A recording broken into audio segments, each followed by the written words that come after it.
All right, we're live. Hey, Dirt Rider, good morning. Waiting for the storm to come up. It's raining now, but we're supposed to get hit pretty hard this afternoon. I know my plant has closed down all work for today, and our plant next to the ocean, the shore in Bridgeport, that usually gets flooded out. So we're trying to make sure we don't get too bad of a flood. But no work today. They canceled all work for today. And hopefully, they said 50 to 80 mile an hour winds, so we'll see what happens. Let me throw a link out there. I think the patés are going to get hit first pretty good with they're in the path ahead of us. So their patés is probably getting it now or almost now. We're not getting it till later this afternoon, supposedly. So we'll see. Who else we have here? Gravely Man. Hello, Artie. Good morning to you. Aussie Mower Repairs. Hello. How are you? Good. Actually, Australia, I'm sure it's good evening or late night there. So I'll just say good day to Australia. How are you doing? Yeah, we're waiting for I think it's called Tropical Storm Henri instead of Hurricane Henri. We'll see. But good news. Yeah, we shouldn't be too bad. And good news to those who asked, Virgil is doing A-OK right now. I mean, he's eating like a champ and biting me and playing with me. So hopefully all is well after the $828 vet bill. That was fun. I love it. $828. Could they tell us anything? No. And they drugged him up so much. He was all lethargic that night. Next day, yesterday, we said, nope, we'll give him the antibiotic, but that's it. We're not doing any pain meds or any other crap. And now he's fine. He's supposed to go back for more blood work tomorrow. Screw that. I'm not another $225. No, he's fine. You know what? Screw them. All about money. The hell with that. Anyway. Yeah, so the storm's coming. We're supposed to get it around 5:30 tonight, full bore. Right now, let me look at the map. I think it should be around Patés. It should be Long Island. Let's see what's going on with the weather map here. Let's see. Let's see where the storm is. Okay, right now, it's a little bit on us. You can see. Let me shut off the green screen so you can see it. Nope, not that one. Green screen. None. Okay. All right, so you can see the storm. The blue dot is me. So you can see it's coming pretty good. We're on the left-hand side of the storm. You can see the eye of the storm is about quarter inch to the right of us. It looks like Patés is in the brunt of it now in Long Island. They are, where's my hand? They're right there. They're at the bottom in Long Island. So, yeah, I mean, it's coming. It took a weird track, though. You can see the eye just to the right of the blue circle. That's where I am. So it looks like it may be going, hopefully, to the side of us up Hartford Way. Yeah, Maddie, it's probably going to be coming your way. Yeah, that generator at your dad's, I know. But it looks like it's going to take more of a Hartford track. They said I-91 in Connecticut and east. So we're going to get rain. We're definitely going to get rain and wind, but I don't think it's going to be as much for us, thankfully. But Maddie, you're going to have to watch it because it looks like you're right in the center there. Rich, Mars and Blowers, how you doing? Anfield Lee, how are you, my friend? Let me throw. Oh, Dennis is here. Hold on.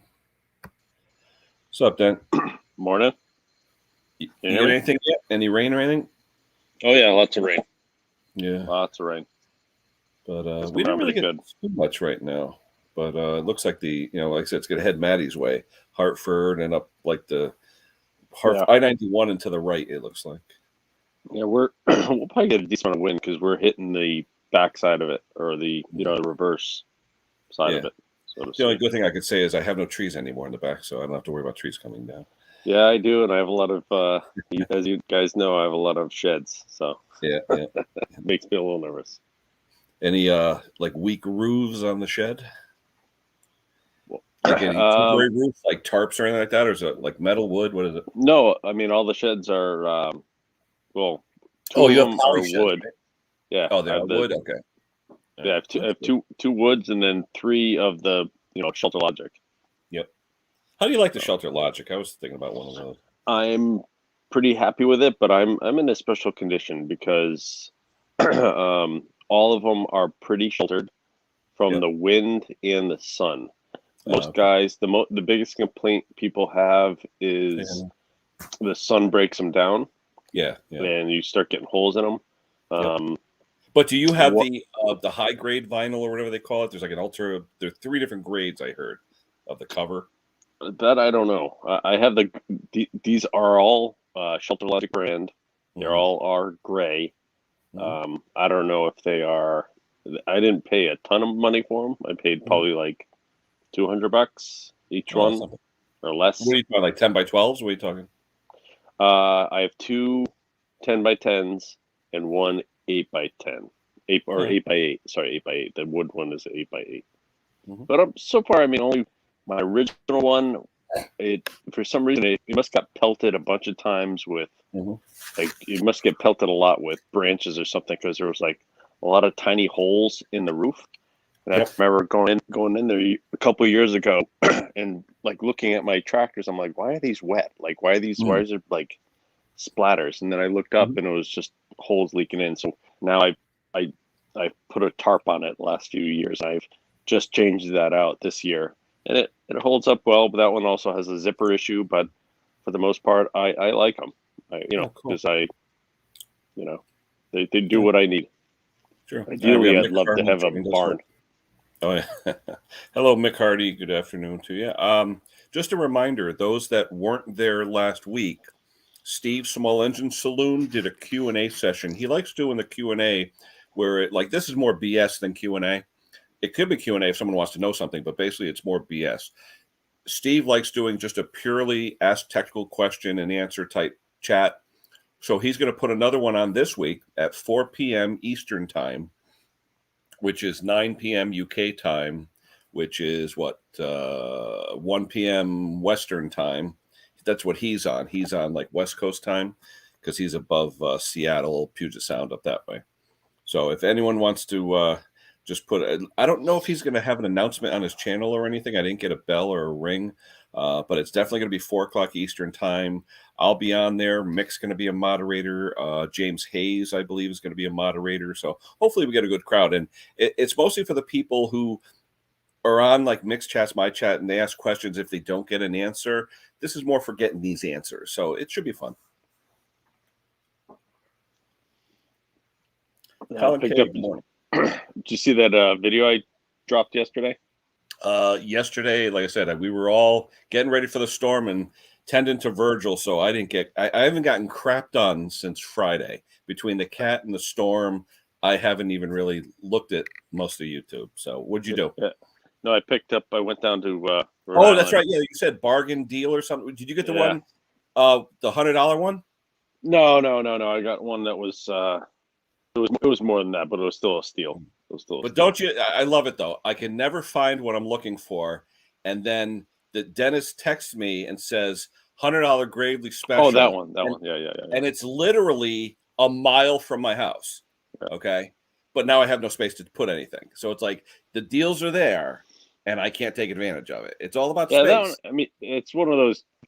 Sometimes you gotta just force the space. So you buy it, you put it away, and then you're like, I now I gotta make room or find a place for it. My So problem is it would be outside, Dennis, and I'll be honest with you, the outside destroys the equipment. It does. It yeah, does. I've had yeah, push no, mowers in my backyard for a couple years. They look like they're 20 years old now, and they're 10 years old. So yeah, no. I picked up a rider yesterday, a 424. It's a cool. From talking with back and forth with Ralph, it looks like it's a 1967. It's got a 10 horsepower Kohler on it. Now Um, 424 is the yellow and white, correct? no, it's just the 424. No, this is a white and White red and red. Well, what's and 424 compared? What engine though? What type of engine? Kohler 10. Oh, it is. Okay. Yeah, the two. I think the 2.4 is what that signifies. That like the G24. Yeah. Now that was I think. before the 8 series, like the 810s, Yes. 812s. No, okay. Yes. Yeah. Yeah. I'm still learning the. Ralph The knows lingo. all the Yeah, lingo, you all the got to bring codes, and Ralph all with that. you. Yeah, he was down in the Rough and Tumble, I believe, this week. Oh, was he Last in week. Kinzer? Oh, they Yeah. had it. Okay. Yep. I'm sure we'll be seeing videos from Road King and all those guys. They all go to that. Yeah. Do you watch Diesel Creek? Oh yeah, it's funny. I knew Matt years ago because I was part of the International Harvester Cup Cadet Forum that was formed, 20 almost some odd Yep. years ago. And Matt was always a member, never Yep. knew anything about it. So one day he did that video on the Cup Cadet. And I said, "You don't happen to be one of the old forum members, do you?" He was. And then he went on the Cool. forum and did a link to his video. So I've known him probably for 20 years. I just never knew anything about his Diesel Creek and all that. I like his channel though. Yeah, I like his channel. I'm dying right now because he posted. He's got that what he calls it, Christine, that grader. He got it a while ago, and he did some weird post or something on his story on Instagram where he looks like he's scraped it down and he's gonna paint it. Yeah, for And paint. Yeah, he wasn't going full nuts with it, he said. yeah, but he did like I remember seeing a picture on his Instagram story that basically it looked like he totally scraped it down, took the wheels off, the whole thing was bare metal, and Really? my guess is he was prepping it for painting. But I haven't seen the video of it, so. Yeah, that was when I remember he was doing the front end. The tires are like old, Yep. The way they flop back and forth and all. Yep. But hey, that's his business, right? He's a heavy equipment operator. Yeah. Another guy I've been watching, a kid I know locally here. He's called Boston Tractor Guy, I think is his channel's name. He's been working on. He's been collecting wheel horses for years, but right now he's working on a John Deere. He's doing a real nice job. Wicked. I love him. He's got the wicked Boston accent. You talking like the garden tractors or what size? Yeah, garden tractors. Mm-hmm. I forget what JD he's working on right now, but yeah, if anyone wants to tune in to Boston Tractor Guy, it's a good. He's doing a nice job. Young guy or what? Doing a nice job. Yeah, he's younger, definitely younger than me. He's probably in his 20s. But that's cool. Yeah, I've known him through Instagram, and him and I meet up a few times. We go to a lot of the same shows, so we'll bump into each other and chat. He always goes with his dad, and his dad's gotten into him, got him into it and stuff like that. So I wonder how Kinzer was this year, rough and tumble, if they had masks or anything, or how they did it. My guess is nothing. If I was a betting guy. That's a good show. That's like the big show. Yeah, one of these years I keep forgetting to plan for it. It's funny. I think I put it on my calendar, and then I forget. It comes up. I see it on my calendar, and then it's like way too late by the time I actually remember about it. Yeah, you got to get a hotel, and if you haven't planned, the hotel, and then I got to take the time off from work. And right now we're like literally, this would have been a horrible week for me to take off. It would have been. I would have had to cancel because one of my guys, he tested positive for COVID. Oh boy. He was home for the last week. You didn't have to quarantine? No, I'm vaccinated, and they test. I get tested every day. So okay, every day. Wow. Yeah. Holy cow. What do you do at work? Self test, or how does that work? What's that? You test yourselves at work, or how does that work? Yeah, we're a registered testing center. Oh wow. Well, that's right. Yeah, you do medical equipment, right? Yeah. What the hell? Yeah. So yeah, and then he tested positive, and then a few other people who he was working around tested because they were not vaccinated as well, and so we it would have been tough for me to go to the rough and tumble this week. Yeah. Have they said anything about that third vaccine up there? Yeah, we see it on the news. On the news. I know for us, it's critically ill or immune suppressed and all that stuff. So yeah, who knows? Yeah, I was talking with someone. And this will be my last kind of reference to the vaccines, but I was talking with someone this week about it. She's unvaccinated, but we were just talking how talking about vaccinations at work is like talking about sex, politics, religion, abortion. Oh, yeah. Yeah, little taboo. Yeah. it's starting to it's starting to really get taboo. Yeah. So, but Well, that's what it is. technically, legally, you're not. Was it? They're saying HIPAA laws don't really apply to it, but I don't know. To me, that's sort of like, yeah, I think it does. You're Yeah, not that's supposed true. to ask anybody. Yeah, but yeah, no. So I picked up the tractor. I'm gonna, at some point, I will be working on it. But I, promised my viewers I'd be working on the cultivator. So, Is cultivator that what one. won out in the vote? The Yeah, cultivator won out. yeah. Yeah. So I just haven't had a chance um, to jump on it just yet. I picked up that tractor, so I'll pick up. I'll start working on the cultivator maybe next week. Next weekend, Now, I is the gotta. tractor going to be a flip, or what are you doing? No, I don't flip many. There's very few that I flip. I Well, it's like probably, quarter acre. Why do I need 9 tractors? Yeah. well, yeah. Someone texted me yesterday. They're like, "What number is this?" I'm like, "Total or just riders or just Gravely's?" I think this is like my 15th total. I think Wow. so. Wait, hold on. One, two, three, four, fifth rider. I think I have. Wow. But yeah, no, I'm very.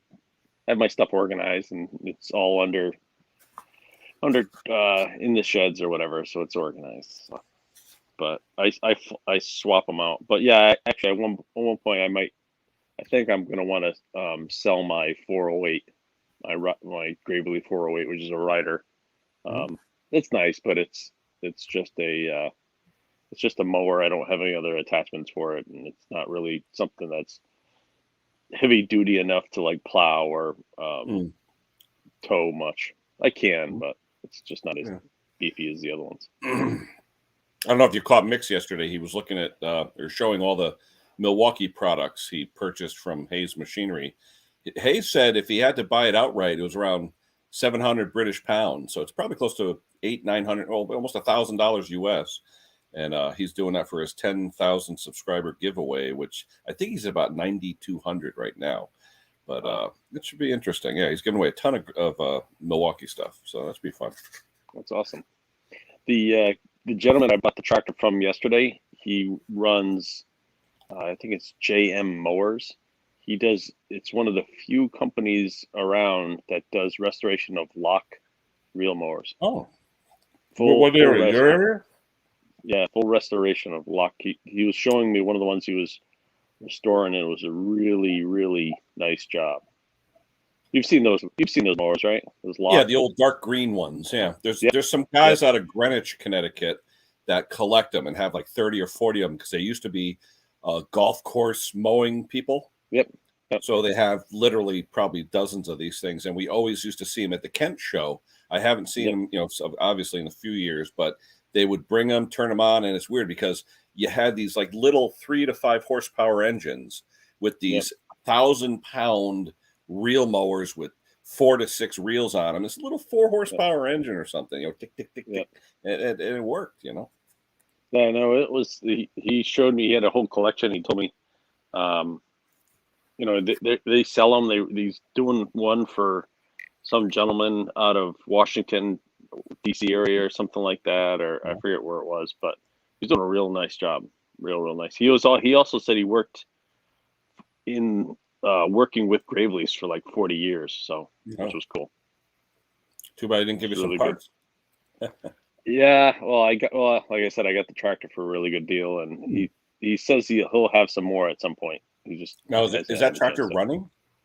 Oh yeah, we started it up and drove it right on the truck, and oh wow, that was it. The only thing I've had to do to it is put the hood on. Nice. Like when it was advertised, it didn't have the hood, and I said, "Hey, do you have the hood for it?" Which was a lifesaver because it's pretty much useless without the hood because the dashboard is so weak and it relies on that strength between the hood and the front and the dashboard to give the strength for the steering wheel. So if like you don't have the hood on, you can easily damage the whole thing. That's cool. Hey Simone, how you doing? I'm just wondering, Simone, if you got my email. I put the YouTube logo in your logo and your decals. I just wondering if you got it. Yeah, the rain is coming down now. You could hear it on the roof. Yeah, it's slowed down. It seems like it's slowed down. Yeah, it's just here. Consistent here. Yeah, supposed to. You look on the map and it looks like we're right in the heart of things, but yeah, it looks like the eye is going to go a little bit to the right of I us. agree with it, man. Trying to catch up on the. I'm on my phone. I'm trying to catch up on the comments now. It's tough, but yeah, if it was a Gravely man, you know, shot. He had like a lot of references or shout outs to me on his last video. Oh, did? I was chuckling. Yeah, I was chuckling pretty good. Morning, Mick. Artie. Morning, Henry. Right. Throw the link back out there. See who's up. Oh. Yeah, what's her name? Simone. She's got a bunch of videos now on her TC Cortina Mark III wagon, which we know as a Ford Pinto, and they call them Cortina Mark IIIs out there. Pretty cool. The wagon, I guess, is referred to as an estate model. So, Dick, what's going on, mate? How are you, pal? Dick's Small Engines in Birmingham. So, too bad we're not over there. I'd love to go to that Salta show or whatever is coming up, Saltex or whatever they call it in the fall. Sounds like they're all going to be there and have fun. If that's okay, Simone, I'll send away for some stickers, because what I'm thinking about doing is I've got some discount coupons. I could probably get some stickers, but I did find one in your way. It was 1995 pounds for like 50 of them. I'm trying to find the link so I could send it to you. Oh, here comes Robert. Hey, Robert, what's all the... Oh, you shaved just for me? Holy crap. Yeah, I was wondering how you, and as I call it, Mr. Generator, what's his name? James. Oh, Condon? Yeah. I just hoping y'all gonna survive Henri. I mean, it's almost right on us right now. And it's just to the right of me, but we're getting some good rain, but I don't really see the trees swaying, so I don't see any wind right now. So we'll see. There's still, probably 4 or 5 hours left until it really hits us. It was supposed to hit us around 5:30. It looks like it's going to hit us around 10 a.m. So because they say east is the beast and west is the best. So if you're on the east side of a hurricane, that's where you get all the. Yeah, that's going to be more Rhode Island and that's where I'm Eastern Connecticut. Yeah. Oh, and was it last time? Was a Hurricane Sandy hit? Yeah, 2012. Yep. Boy, I think New York, somewhere up in New York, it's like, Well, New York, it decimated all the beaches, took the sand away, stuff like that. It really did a number on New York. So, but speaking of Sandy, that's what started Dr. Matthew Olson in Chainsaws. Matty Olson, he bought a Husqvarna in 2012 to clear down some trees, and the rest is history. So, what was it? I had my I was using my steel MS250 last weekend and running fine. Then all of a sudden, I brought it back to just give it a quick, fill the gas, oil, sharpen it, and it just wouldn't start. And then I chatted quickly with Ralph. He's like, check the gap, and sure enough, boom, just the gap just shifted out too far for some reason. So that was like, it's just a lifesaver. That I was like, like there's no way this thing can be broken or burnt out or whatever. I mean, I'm barely 20 hours on the saw. Wow. Hey, Ralph, your buddy's here. He probably had his ears ringing when he heard Gravely. Where's Robert? There he is. He's back. Yeah. A little technical difficulty. That's all right. How's the weather down there, Robert? Well, from I don't know when it was till about 5:30 or so this morning, the moon was way full. Then it rained a little bit. I heard something outside, stood at the door, and you could hear the rain coming, hitting the leaves on the trees, and boom. I say this. I pulled the tires off this Craftsman mower up here, thinking that it had replaceable seals. Wrong. The video somebody showed me was for a plastic transmission. I'm like, Uh-oh. so Hey, I got Dennis, you're in the seals. basement twice. Did you do that on purpose? Are you locked up? Hold on. I'll remove the other one. Hold on. All right. No, it looked like your other one got locked up. Yeah, something happened right there. I don't know if I pushed the wrong button. I was trying to read chats and it just dropped out. Okay. Yeah, you're back. Yeah, I saw your picture was frozen, and I saw the other one come up, and first I thought it was a troll. And I go, wait a minute, that's the same guy. Hey, it's happened before. It hasn't happened to me in a while, but we'll see. Really? Oh, I remember last summer when it happened, I was out on my deck, and I'm sitting there, and I didn't know enough about StreamYard, and I ended up, instead of cutting off the troll, I cut myself off, left the troll on with all the people. And then Christine at Pate's was like giving them she was just owning them, and then finally I guess because everyone's emailing me, you're still on, and I didn't know what the hell to do because I really didn't know StreamYard that well at the time. So yeah, it's not raining here anymore. Yeah. All right, Zombie, take care. We'll still be here at least an hour or so. So yeah, like I said, the rain is coming down pretty good, but no wind though. No wind, which I'm surprised because according to the weather, we're supposed to have wicked winds.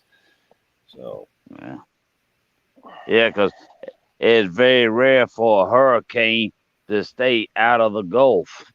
Most time they like to get up in the Gulf and do stuff, make gas prices go up because they have to shut down all the refineries and stuff. It's like, oh yeah, anything that raises the price of gas. Yep. Yeah, this one was started off of Florida, I think, the right side. Yeah, it's strange. Somebody said on YouTube, oh, there's going to be a gas shortage because there's going to be a shortage of people to drive the tanker trucks. I've yet to see that happen. I think that was more last year than this year, with the COVID and all, but. Oh, yeah.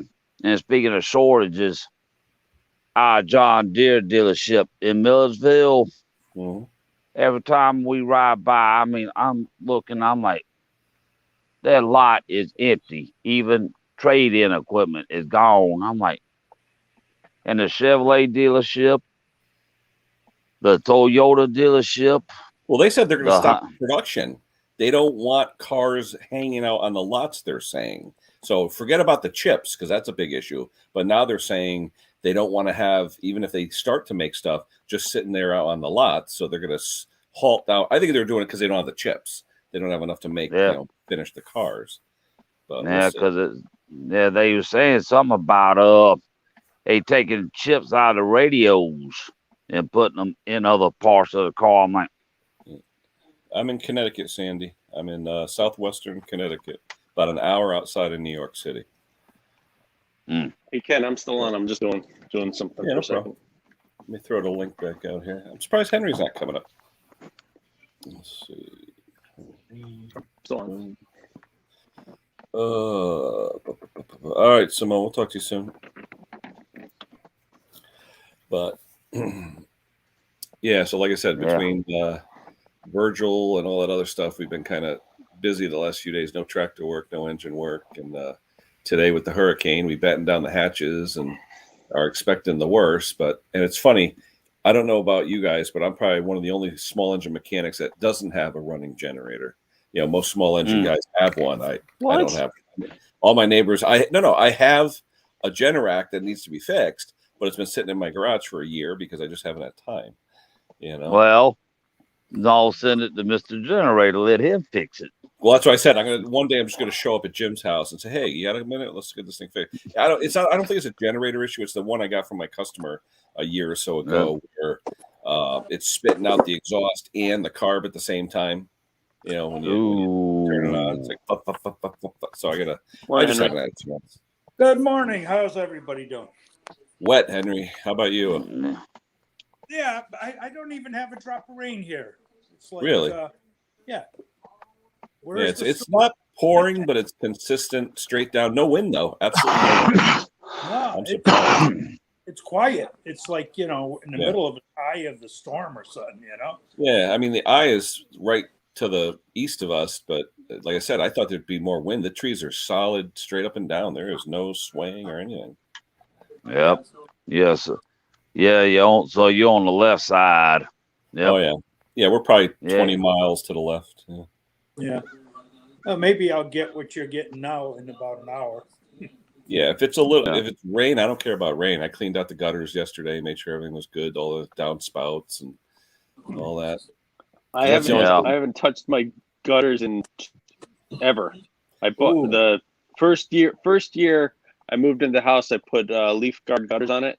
I haven't touched them since. Yeah, my mother had leaf guards, and then it took me about 6 hours to clean all the muck that was under the leaf guards one year. So I said, "Nah, the heck with that." Yeah, that doesn't stop it from leaves when they get wet. They follow that water. Yeah, some of it. Yeah, it depends. I mean, my mother had the cheap plastic ones, Yeah, I got the one that they form at site. They come in and a sheet and they literally, they roll it right on site. But the downspouts are ginormous. So you could throw a whole squirrel down them and they're not going to get clogged. Yeah, it's like at work. We have, was it 4x6? I think they are, the downspouts. Yeah. Oh, here's Mr. Ralph with the report from Kinzer. What's up, Ralph? What's going on? How's the show? What's up, guys? Show was awesome. Now, masks or no masks? No masks. I was in Pennsylvania from Monday until yesterday. I didn't wear a mask one time anywhere. Did you bring stuff? Did you bring stuff out, Ralph?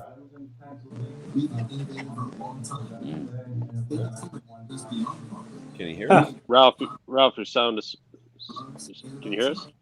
There we go. Sorry, I had YouTube on at the same time and it was causing a problem.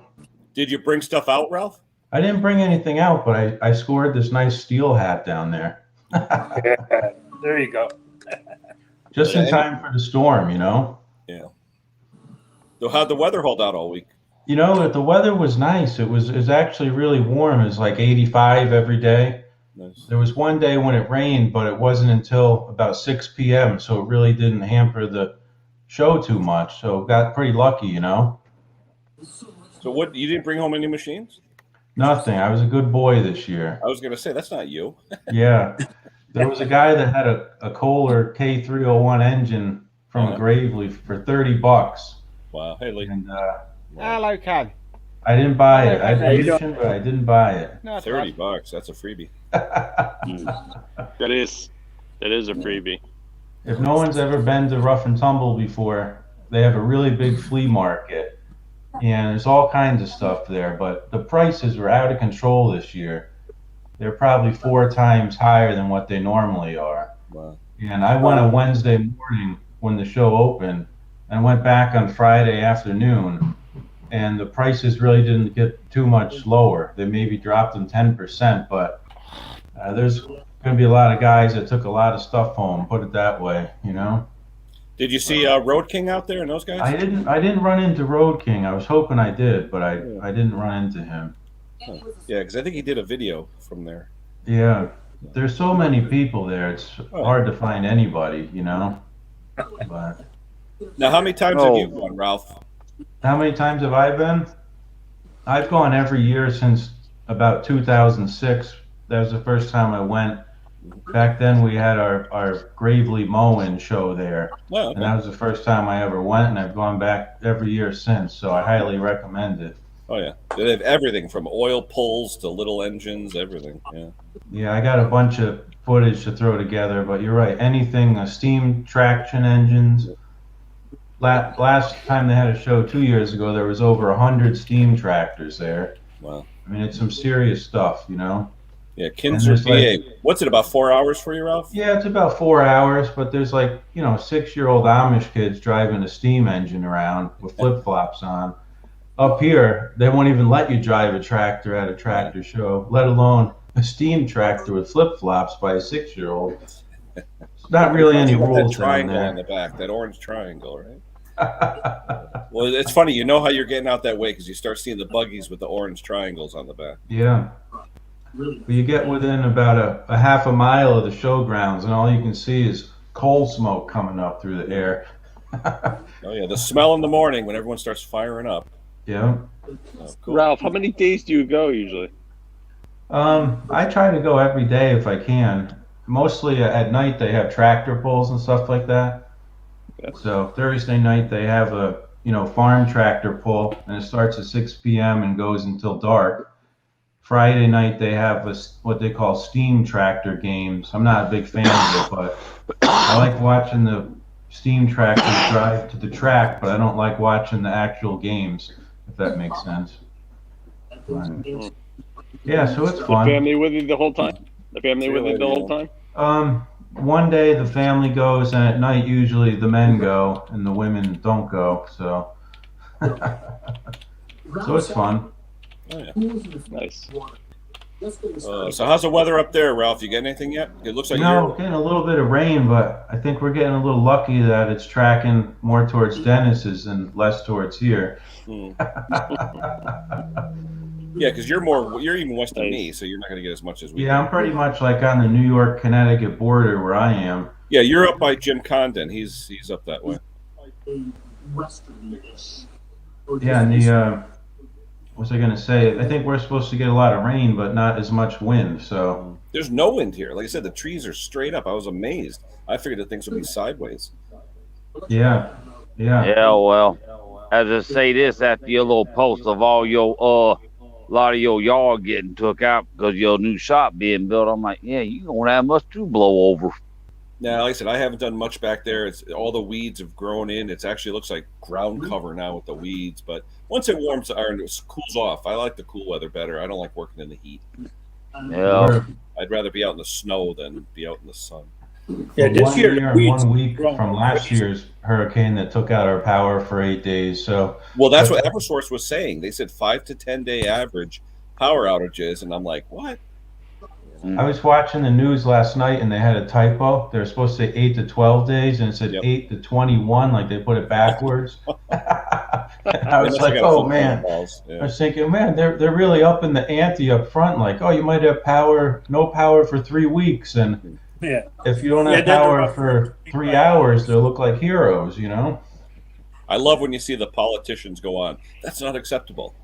Okay. Oh yeah, they now what?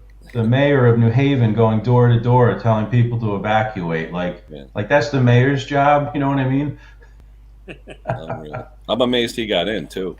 Maybe he's up for re-election this year. I don't know, but he sure knows how to find his way on TV for every little thing. Yeah, that's true. Johnny 5 is in the house. Hello, Johnny. I haven't seen him in a while. Yeah. Oh, speaking of, I don't know when we're supposed to, but one of these days we're going to finally get rid of our governor, Kemp. I'll be glad of it. Yeah, Lee, you're going live when? Around another 2 or 3 hours? Yeah, 12 noon Eastern Standard Time. Okay, 5 p.m. UK. Yeah, 5 p.m. UK, 12 noon Eastern Standard. There you go. Now, Lee, is that the one where you do stuff first and then go live, or is it pure live? Pure live. Okay. It's all purely live and building. I've got a build I've got on the workbench at the moment that I'm building at the moment that I'm going to be finishing. Just so everybody knows, this is the most detailed sticker in the world, Park Nest. He spent so much time on that. Yeah. All the effects. Good morning, Park. Or actually, good afternoon, Park Nest. How you doing, buddy? I've got my sticker. My stickers will be out next month. Cool. I've got 2 stickers coming out actually. What's his name on the news is saying we're going to get 45, 50, 70 mile an hour winds. I'm looking out the window here. Even moving. Yeah, say nothing here. That's for sure. Yeah, really. Where are they getting this information from? Nah. Like I said, to the east of us, probably in that Electric Boat area, Groton and Rhode Island. Yeah, they are, but not us. Doesn't look like us. Yeah. They like to hype up the news and everything, you know. Yep. That's all they want to do these days. Hype it up. Get you all out of whack and stuff like people. Yeah. My neighbor like- had a generator that he had put in a whole house generator, and he had his old gen rack. I think it was a pretty big one, like a 10,000 watt. Mhm. So he told me a few weeks ago he was saving it until there was going to be a hurricane and he'd list it for sale. So yesterday he says to me that he put it on Marketplace. He bought it new for $1,050. He's had it for like 8 years. He listed it yesterday for $1,200, and within 20 minutes sold it for $1,000. Nobody has them. None was like, nice. My dealer, none of them have them. But that was good strategy, I think. He's probably selling everything he has, James. Well, it's funny. My dealer, this is funny. Remember the last storm we had? It was maybe 6 months ago. My dealer, for whatever reason, was on vacation. Okay. And wouldn't you know it, this past week, my dealer's on vacation, not supposed to be back up until Monday morning. And it's like, wouldn't you know it, he probably could have sold every single, mostly chainsaws, because that's, the tree guys. I was there one day, the tree guys walked in and said, "What do you got in stock?" And he goes, "Why?" He goes, "I'll take everything." Just like that. It was $6,000 worth of saws. And he just said, "Just put it on my bill." He goes, "Okay." Wow. So he took everything off the shelf and everything and just gave it to the guy. He said they were burning up saws like crazy because they were 24/7, And now with this, if we get wind, it'll be the same, Oh yeah, I have a friend with a legitimate. He's a steel dealer, Husqvarna dealer, Skag dealer, pretty good business, and he said that last year when the storm came, in 1 week he had 400 customers drop off chainsaws to be fixed in 1 week. 400. Yep. And he sold every saw that he had, everything. It's out of control, But most people, said though, that, they use a saw once and then they put it in their basement for 3 years. yeah, and even professional lawn guys, tree guys, like, he was getting mad. He's like, "Don't you idiots test your saws when you know a storm's coming before the storm shows up, and not just try to start your stuff when the first tree falls down, Yeah, last minute always.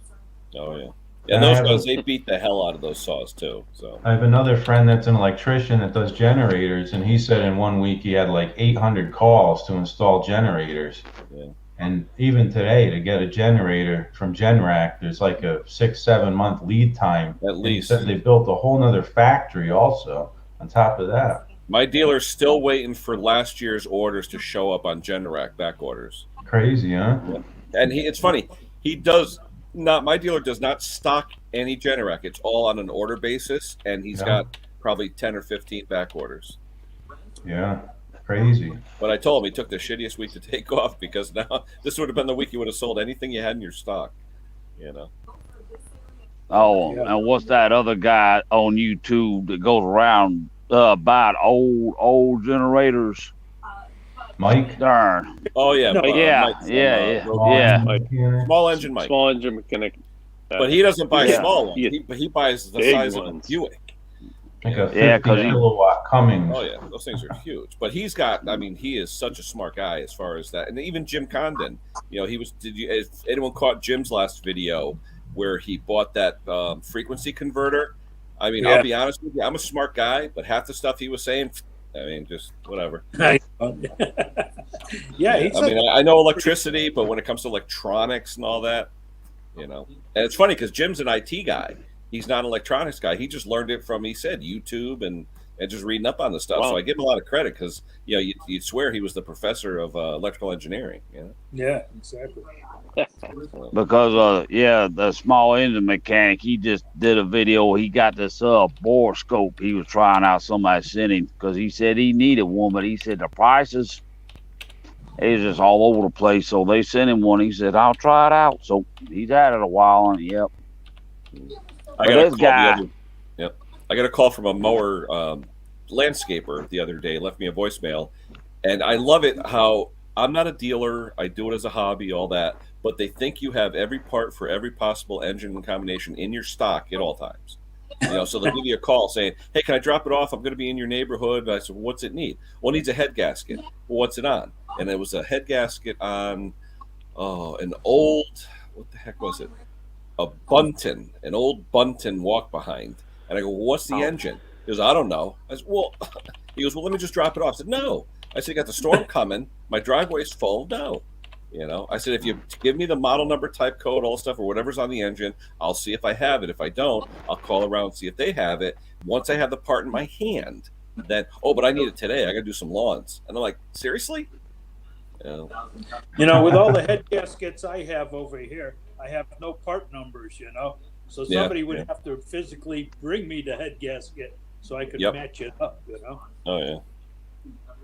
Yeah, let me show you Simone's, hold on. I'm going to show you Simone's sticker, decal, whatever. Hold on. Green screen off. Sure. It does look well, Nice. Yeah. So I'm going to see if I can get some of those made for her. I sent it off to her. There's a place in UK that, and Lee, I don't know if you know, I think it's called Tees or Shirts. No, Sticker Mule. You're on about Sticker Mule? No, it's not Sticker Mule, though. I mean, I've used Sticker Mule, don't get me wrong, but there's a place in UK, it's called T-shirts and stickers or shirts and stickers, something like that. Yeah, no, I'm doing it myself. I'm buying a printer, and I've already looked into how it's gonna. I can print it myself. Mm-hmm. Yeah, but you got to use that vinyl and all that, Yeah, and I've already priced it. I've already priced it and everything. I'm going to be doing it because I've got limited edition ones I'm doing as well. Ken, what's the best sticker place now that you've learned? Now that you've been doing this? I mean, Sticker Mule every week has specials on Tuesday, and once you order, you get discount coupons, 10%, whatever. But this past week, go on stickermule.com. They had 50 stickers, $19.95, including shipping, which is a good deal. Sticker Mule quality is really good.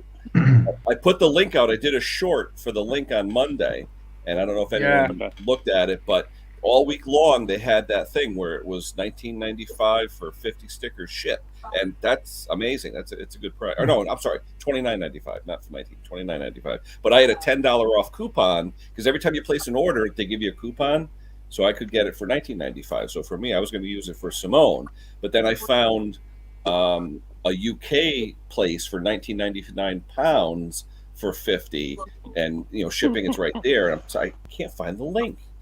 Somewhere over there in UK, I'm trying to find that link. So I got another story about. I knew about Sticker Mule, but I didn't know about that other one, Cam. Yes, I gotta find the link for it. Rich is saying how I don't know, Rich. My stickers are pretty shiny. I think I don't know. I think your stickers are cool. I've got one. I ain't got one in front of me here because I'm in the other layout room. I'm getting back up in the loft at some point. Yeah, I was happy with what I got from them. I guess it depends on when you say dull, Rich. When they have cheap stickers and they have premium stickers too. When they do the ones that come on a roll, the cheaper ones, those I don't think those are as good. But mine were the die cut vinyl ones. I paid a little bit more for them, and I'm happy with what I got. Yep. Oh, yeah. The other day I finally did a cut with my newest mower, my GT. Back in a minute, Ken. I've just got to go back in a minute. All right. Hey, Smubby. Dusty and Smubby. Hello. How you doing, hon? Dusty, how you doing? And I think, was Snobby there? I thought I saw Snobby. Hey, Ken, do you have anyone in the basement you're waiting? Nope. Nobody. Drop off if you want. There's Snobby. Hello, Snobs. Yeah, you can drop off if you want. There's no worries. Like I said, I'm just hanging out. When I was down in Pennsylvania, there's a place that rebuilds starters. It's an Amish-run place. And I've driven by it for years. And I have these two old starters that were off like a 1970 Onan NB single-cylinder engine. It's really rare. They only made the engine for a couple of years.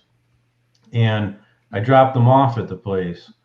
And they did them for me while I was down there that week, and I picked them up on Friday. They sandblasted them. They put new brushes in it, changed out whatever was screwed up inside. Guy said the armature on one was broken, and he resoldered it and all this stuff. And anyways, at the end, when I'm picking them up, they were raw metal because he sandblasted it. Mm-hmm. And again, it's from an Onan engine. And he says, "Oh, I have your Tecumseh starters all done." I said, "What do you mean Tecumseh? This is an Onan." And the bottom of the starter on the bearing area on the bottom stamped Tecumseh with a Tecumseh part number, and it's on an Onan engine. That's interesting. And the mount where you put the 2 bolts in to mount the starter is stamped Onan with a certain part number made in Japan. And on the second starter, the bottom of the starter said Mitsubishi and not Tecumseh. So now I'm kind of wondering, I looked up the Tecumseh part number and it looks like the same starter body, but a different mount. Tecumseh had like 4 bolts. Onan had a 2-bolt mount. So I don't know if they took the same starter body and just welded a little mounting flange on it or what, but it was really, that blew my mind that the starter said Tecumseh, you know? Yeah. Well, I know Tecumseh was into a lot of stuff. I mean, Peerless and Tecumseh did a lot of air conditioning stuff. In fact, that's their biggest business right now is the air conditioning business. Oh, I didn't even know they were in air. Yeah, you probably saw those, Henry. Yeah, top of McDonald's and all them. Most of them are Tecumseh. Yeah. Really? Yeah. Huh. Yeah, if you look up Tecumseh now, most of the stuff that comes up is air conditioning parts. Interesting. Yeah. It's the same company, Ken? Yeah. Wow. Tecumseh. Oh, you can say it on my channel. I don't care. I'm not going to ban you. Tecumseh? Is that how you say it? Say it all you want. In fact, Ralph's a big fan of Tecumseh. Yeah, but they used a picture of the blue Indian instead of the red Indian on the units. Yeah. Yeah, I'm surprised that doesn't get pulled out too, like the Cleveland Indians did. Idiots. Yeah. I used to love the logo with the Indian face and all that, you know? Yeah. Just like Washington football team. What the hell is that, jerks? Well, no, that's marketing now, Ken. Because they'll sell that merchandise for a few years. Then when they finally name it, that's a whole new set of stuff to sell. Yeah, it's the liberal idiots. Maybe like 3 years from now, they'll change back to the Indians and sell everybody new shirts again. Well, they'll come up with a politically correct picture. They'll have like probably a historically correct representation of an Indian head or something. You know. Oh, was it? I gotta jump out, guys. Everyone be safe during the hurricane, and hopefully, take care. Yeah, you too, Dennis. Batten down the hatches. Fire up your saws just for fun. See ya. See ya. Oh, I'm gonna jump off anyway, Ken. I need to go and get some stuff done. All right, maybe we'll see you on the stream later. Hopefully. Yeah, I'll be around. All right. Take it easy. Hope you all stay safe with the hurricane you've got coming. Yeah, we should be good. All right, take care, Lee. Take care. Bye, have a good day. Bye for now. Take care. Bye. Yeah. Nah. I remember back when the Atlanta Braves used to be in the old Fulton Canyon Stadium, they had an actual, I guess it was Indian, and they had the tent and stuff. But ever since they moved to Marietta, Georgia, yeah. Then you got the Aunt Jemima syrup. Did you see what they did? Well, that and Land O'Lakes butter. It's called Pearl Milling Company. They completely changed the name. But what did Land O'Lakes do? Because they were doing the same thing. I think they might have just taken the lady off of the they definitely took her off of the package. And then you got Uncle Ben's is just Ben's. Oh my God. Yep. Well, remember years ago when the big thing with children with sugar, eating sugar, they took the word sugar off of every cereal box ever. Yeah. So sugar frosted flakes is now frosted flakes, and sugar pops is just corn pops, and oh my God, crazy. Crazy. Hey, the politicians have to have something to do. Yeah. Oh gosh. Well, what's her name? People were drinking those big Coca-Cola. Oh yeah, in New York, where they banned it. What was it, the big gulps and stuff? Yeah, they banned it. Really? Yeah, the mayor of New York. Was it Bloomberg? I think it was. Yeah, you couldn't sell anything more than a 20-ounce cup or something. They had a soda tax also or some crap. But it's like you go to like a Wendy's or whatever. You fill the cup up 4 times and you end up drinking more than you would have if you had the big one to begin with. I used to like the big cups because you could put ice in them and keep them all day. Yeah. Yeah. I was watching a guy the other day. Everyone around here remembers Radio Shack stores, but there aren't any anymore. There's one left in I think it's East Reading, Pennsylvania. Is that right? A kid did a video on it, and I tell you, you walk in the store, it's like time warp. It's like you went back to 1977. CB radios and television antennas and anything you would want and the guy's keeping the store open for now as long as Tandy or whoever owns them keeps supplying them with merch and stuff like that. But it's a little hole in the wall. But do a search. It's called The Last Radio Shack, and a kid did a walkthrough. Really cool. I used to love Radio Shack. Because anytime you need a diode or a bulb or something, you just walk in. Not anymore. I remember going there. I used to play drums in a band, and we used to make all these cables with for PA systems and all this stuff, and guitar plugs and everything. We get all those ends. And then I bought diodes there that I put in charging systems on an old 8-horse Briggs or that kind of crap. But now you buy 1,000 of them on eBay for $5 or something. Yeah, that and Amazon. I mean, we're spoiled now. But I used to love walking in there. I'd spend hours just looking through their catalog.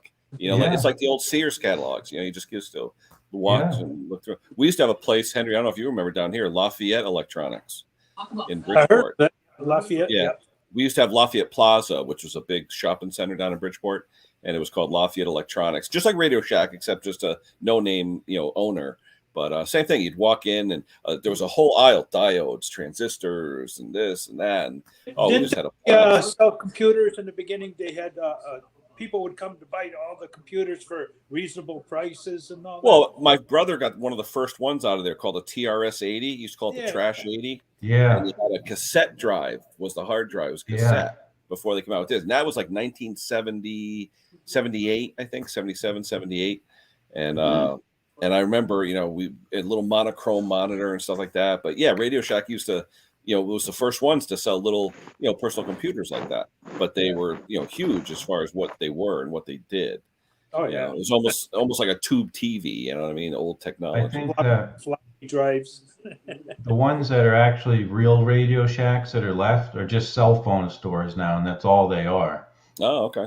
We had one right down the road from me, and you're right. Yeah, you open it up, and there was half the store was cell phones and accessories. Yeah. But they still had the one section. I wanted to buy it from the guy. He had a whole cabinet and an original like Mazda bulbs, the old light bulbs and stuff. Mazda used to be a huge bulb company years ago, but he had the old cabinet. Every drawer was filled with all these little bulbs. Now I got my jukebox here, my 1951 jukebox.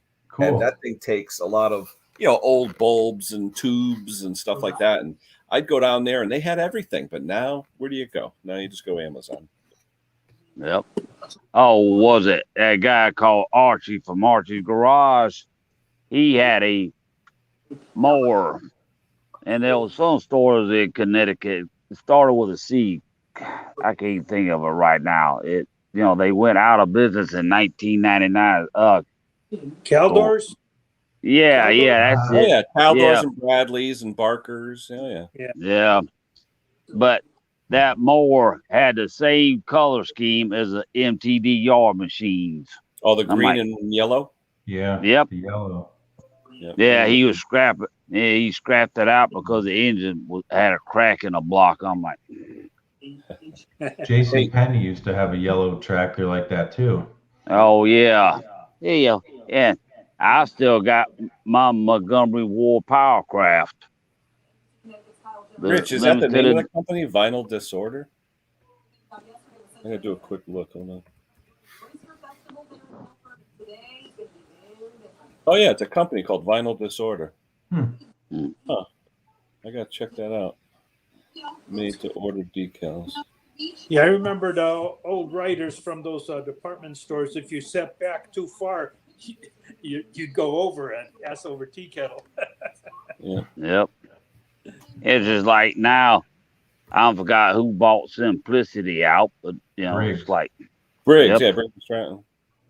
Yeah, and they say people who own fairs ride, the zero turns and stuff, they spend more money on maintenance. I'm like, that's the link, guys, to that vinyl disorder, and it's true. 1796, and you get 50 decals. I'm gonna try it. I'm gonna take Simone's decal, and I'm gonna send it to him and see. Hey, for that kind of money, I figured out in order to use a regular stamp, I can get 15 3-inch decals in an envelope and still be good for one stamp going over to the UK or in the US. So, because what I'm thinking, Simone, if you're still on, I was going to pick up some stickers for you and then give you like 3 envelopes with like 15 in each. That way you had 45. I'd keep 5 to ship out here in the US. So I'm going to try it out. But there's the link in the chat if anyone wants to try it. Cheap price. I'll try it. Thanks, Rich. We'll try it. You'll buy your stamps before postage goes up next week. Is it next week? Yeah, and then they also said that the time that it's going to take to mail something first class will now be 1 to 5 days instead of 1 to 3 days. Wow. So I don't know if that's just a CYA type of thing or if that's just they're going to be slower than slow already, you know? I tell you, I've had more luck getting stuff over across an envelope, a sticker envelope across to there than sending it to 3 towns away.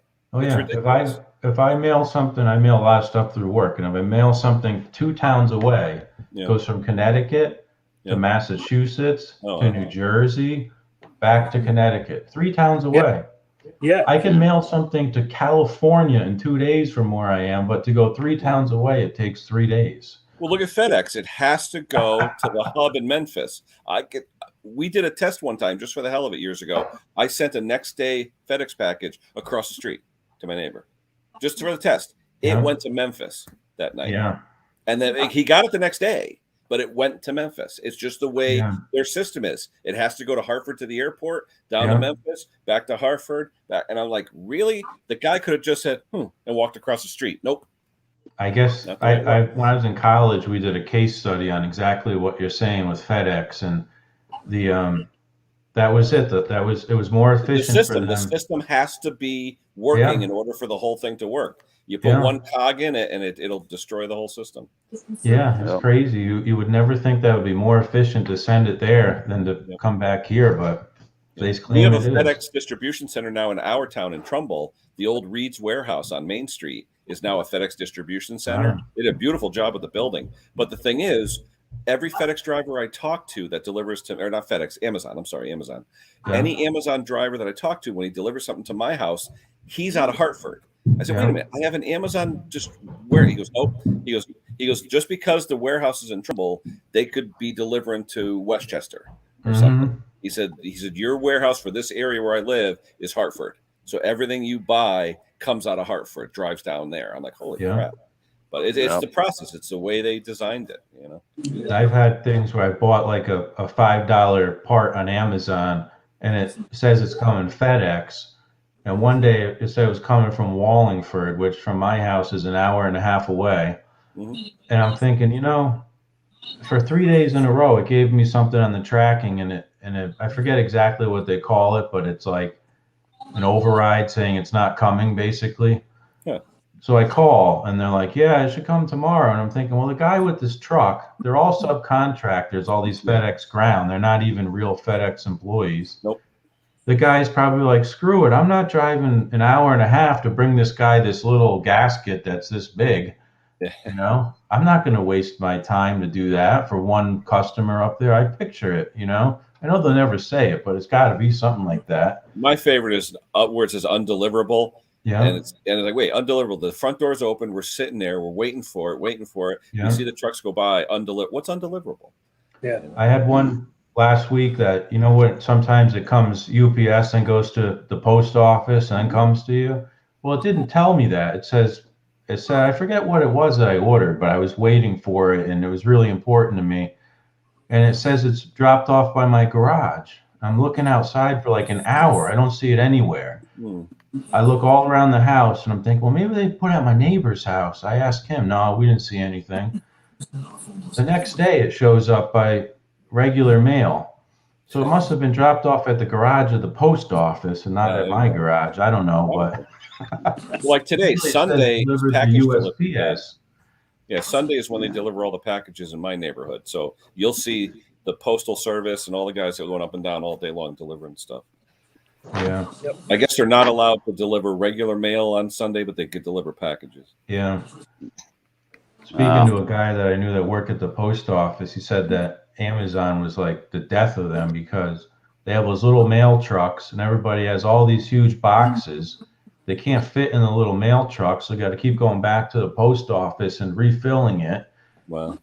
And like I don't know, it's kind of crazy, but you see some pretty big stuff coming out of Amazon packages to people. What I love is when the post office, we have a different mailman every day or mailwoman, whatever. You go up to the truck, those little AM General Jeeps or whatever, and you go up to it and you can see there's a package and you can see it's got your name on it. So she hands you your mail. She goes, okay, thank you. I go, whoa, hold on, honey. I go, what's that right there? And I point to it. What? I said, that's my name. Oh. And I'm like, oh, so I don't know how they do this, So now if I see the postman's coming, I'll make sure I look and say, are you sure I don't have anything? Especially if it says it's coming today, Yeah. Sitting right there, big envelope, said my name right on it. I'm like, honey, right there. And she looks, she goes, oh, okay. Then there's the opposite. I had this guy roll up and he's I think it was FedEx, and it's like they always have the best timing, like Saturday at 6:30 p.m. You're about to leave the driveway and the 20-foot box truck is backing in. And I'm like, what the heck did I even order? And the guy's like, got some little electronic device in his hand, and he opens the roll-up door in the back, and he's in there, and he's like, oh, I can't find it. What'd you order? I'm like, I don't know what the hell I ordered. I ordered so much stuff. And then he was there for 5 minutes, and he says, I can't find it. If it turns up, I'll come back and drop it off. Yeah. Every morning I get something from USPS. It's a pictures of all the mail I'm getting.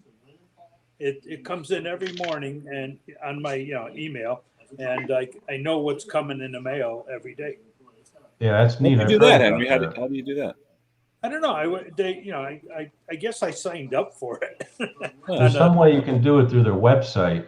Yeah. I always like to surprise, like, what's in the mailbox today? It's like I know now they they have come to home. take pictures of every package they drop off just to make sure that if it gets stolen, they're not responsible. Yeah, Amazon, put in a secure location. It's laying in the middle of the front lawn. Yeah. See the grass in the picture. Yeah.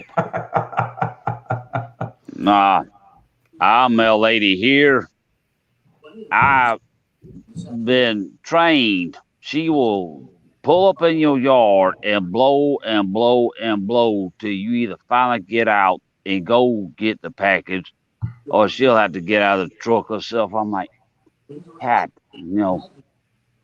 Yeah, and I've had packages. Oh, from Amazon, I ordered the Amazon tablet.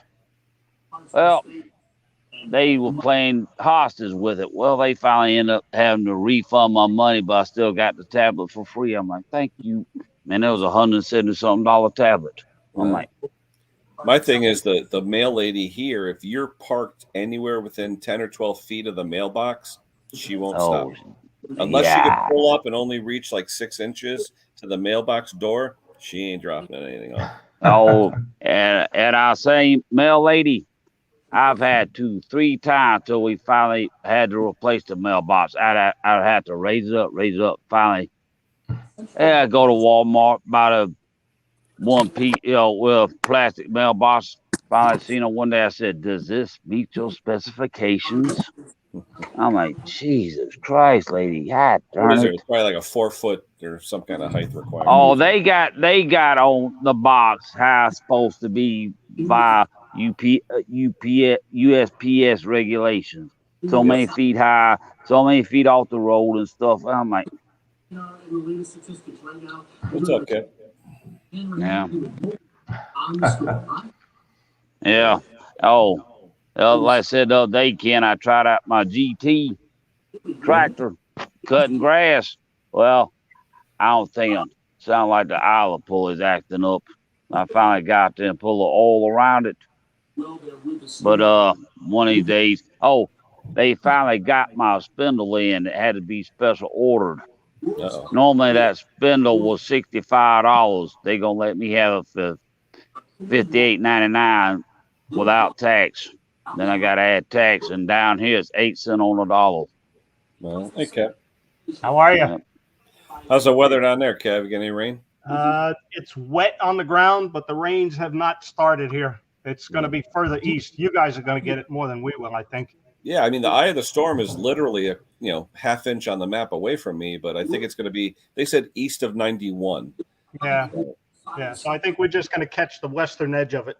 Yeah, they scared us the other day though. Oh, we're going to be out power 2 weeks, and we're like, what? Yeah, yeah, yeah. If the post office gives you a hard time about a mailbox, just tell them you can put anything out there to accept your mail in it, and they can't tell you otherwise. Yeah, what if kids come by and knock it off, Kevin? It's laying on the ground. They still got to fill it, right? No, if it's on the ground, they don't have to touch it. But you can put a post up there and put a wicker basket on that post, and they can tell you that's your mailbox. Oh, wow. Yep. Yeah, I had a customer of mine. Somebody knocked her mailbox off, and she had all this fancy paint job and stuff put on it. I'm like,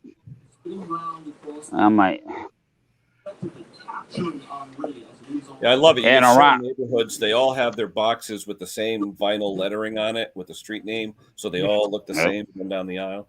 Yeah. Yep. Oh, when was it? Sandy Road. And around here, people out in the county, they don't have actual United States postal vehicles. I've only seen one on this road. The rest of them are just standard regular. Like the lady that lives for us, she drives a Honda CRV. It's not an actual United States postal delivery vehicle. I'm like, what the?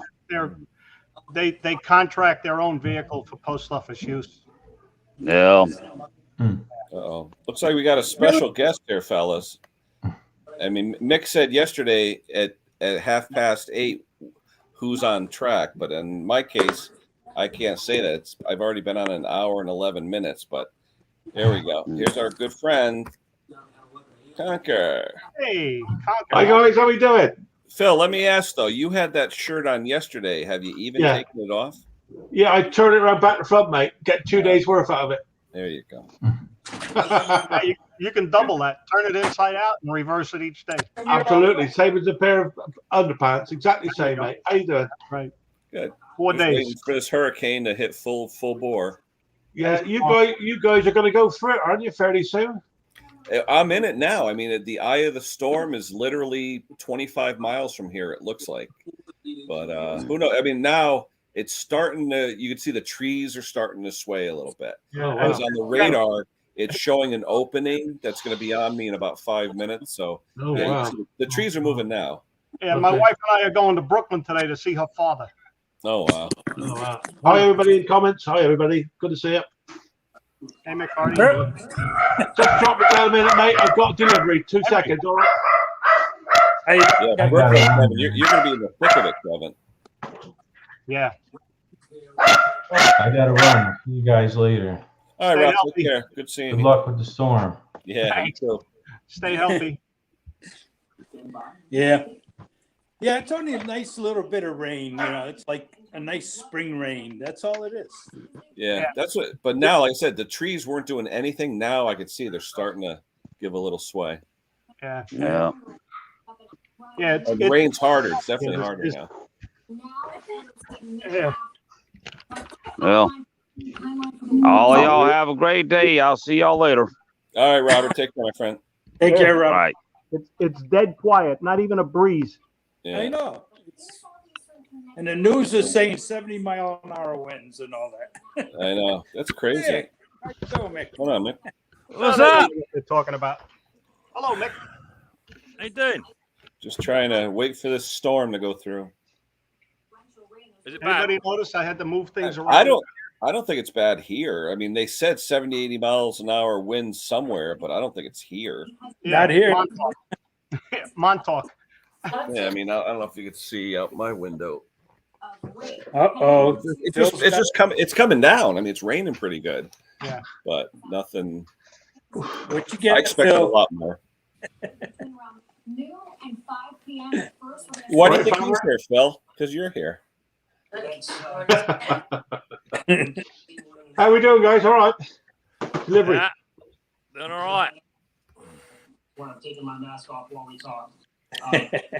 The cat just came in. She's all wet.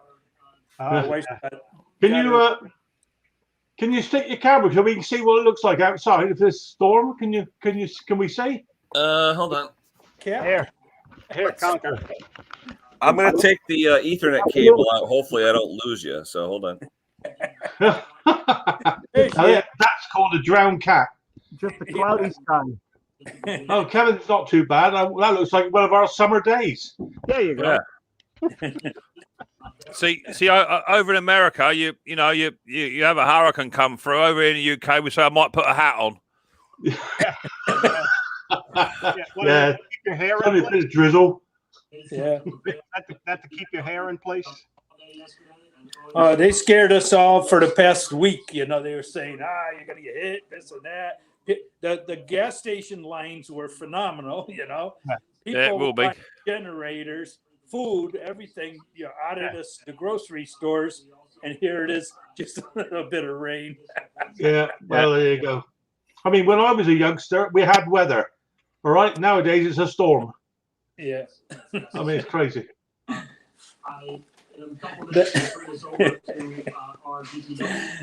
There was a few news forecasters there.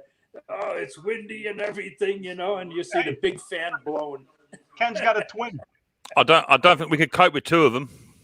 Ken, is that your brother? Oh, it's funny. The bloke on the left looks a lot slimmer.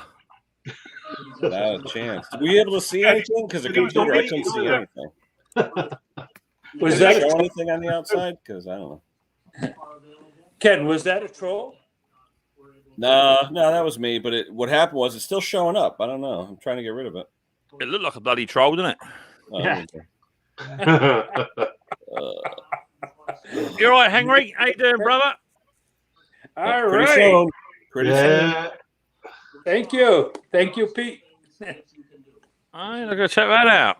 Yeah. I'll get him posted over just for Christmas. Hey, every day. Hey, Stuart's here. Hello, Stuart. Hi, Stuart. Conker, what I was chatting to you about a minute ago, I might just let the guys know. Some may already know already. I think so, mate. Good idea. For those of you in the chat on the panel that weren't aware, Martin's granddaughter, Olivia, was in hospital with COVID. I got a phone call from Gary last night about 10:30. She passed away yesterday morning. Oh, terrible. Unfortunately, about 6 years old she was. Is that? I actually got the email too. Remember you said, Mick, about him looking at the emails and stuff? Yeah, I texted Gary 2 days ago. He hadn't even read the message, and he rang me last night. Absolutely beside himself. Still in hospital, and she passed away. So I rang Martin last night just to say hi and what have you. I spoke to Sharon first, and she was absolutely beside herself. Wow. And so I spoke to Martin, and he's to be expected. So don't be surprised if there's not a lot of stuff coming out of a household YouTube wise, because they got a family thing to sort out first. So heartfelt condolences go out to the Butlers. Yeah, absolutely. Yeah, that's terrible. That is terrible. It is a shame. I felt so bad after I sent everyone over there last night to go and say best wishes, and he ran me back saying she's gone. But he was very, very thankful for messages of kind thoughts. So, wow. Lastly, not good. No. But then I think they've been planning for it for a long time because she's been so poorly for so long. They've been planning for this day for a little while, and unfortunately, it was COVID that took her. So, there you go. Just want to let you know. Sorry to put a damper on your stream, Ken, but we are a YouTube family, and absolutely, yeah. You know, especially a child. I mean, that's just not fair.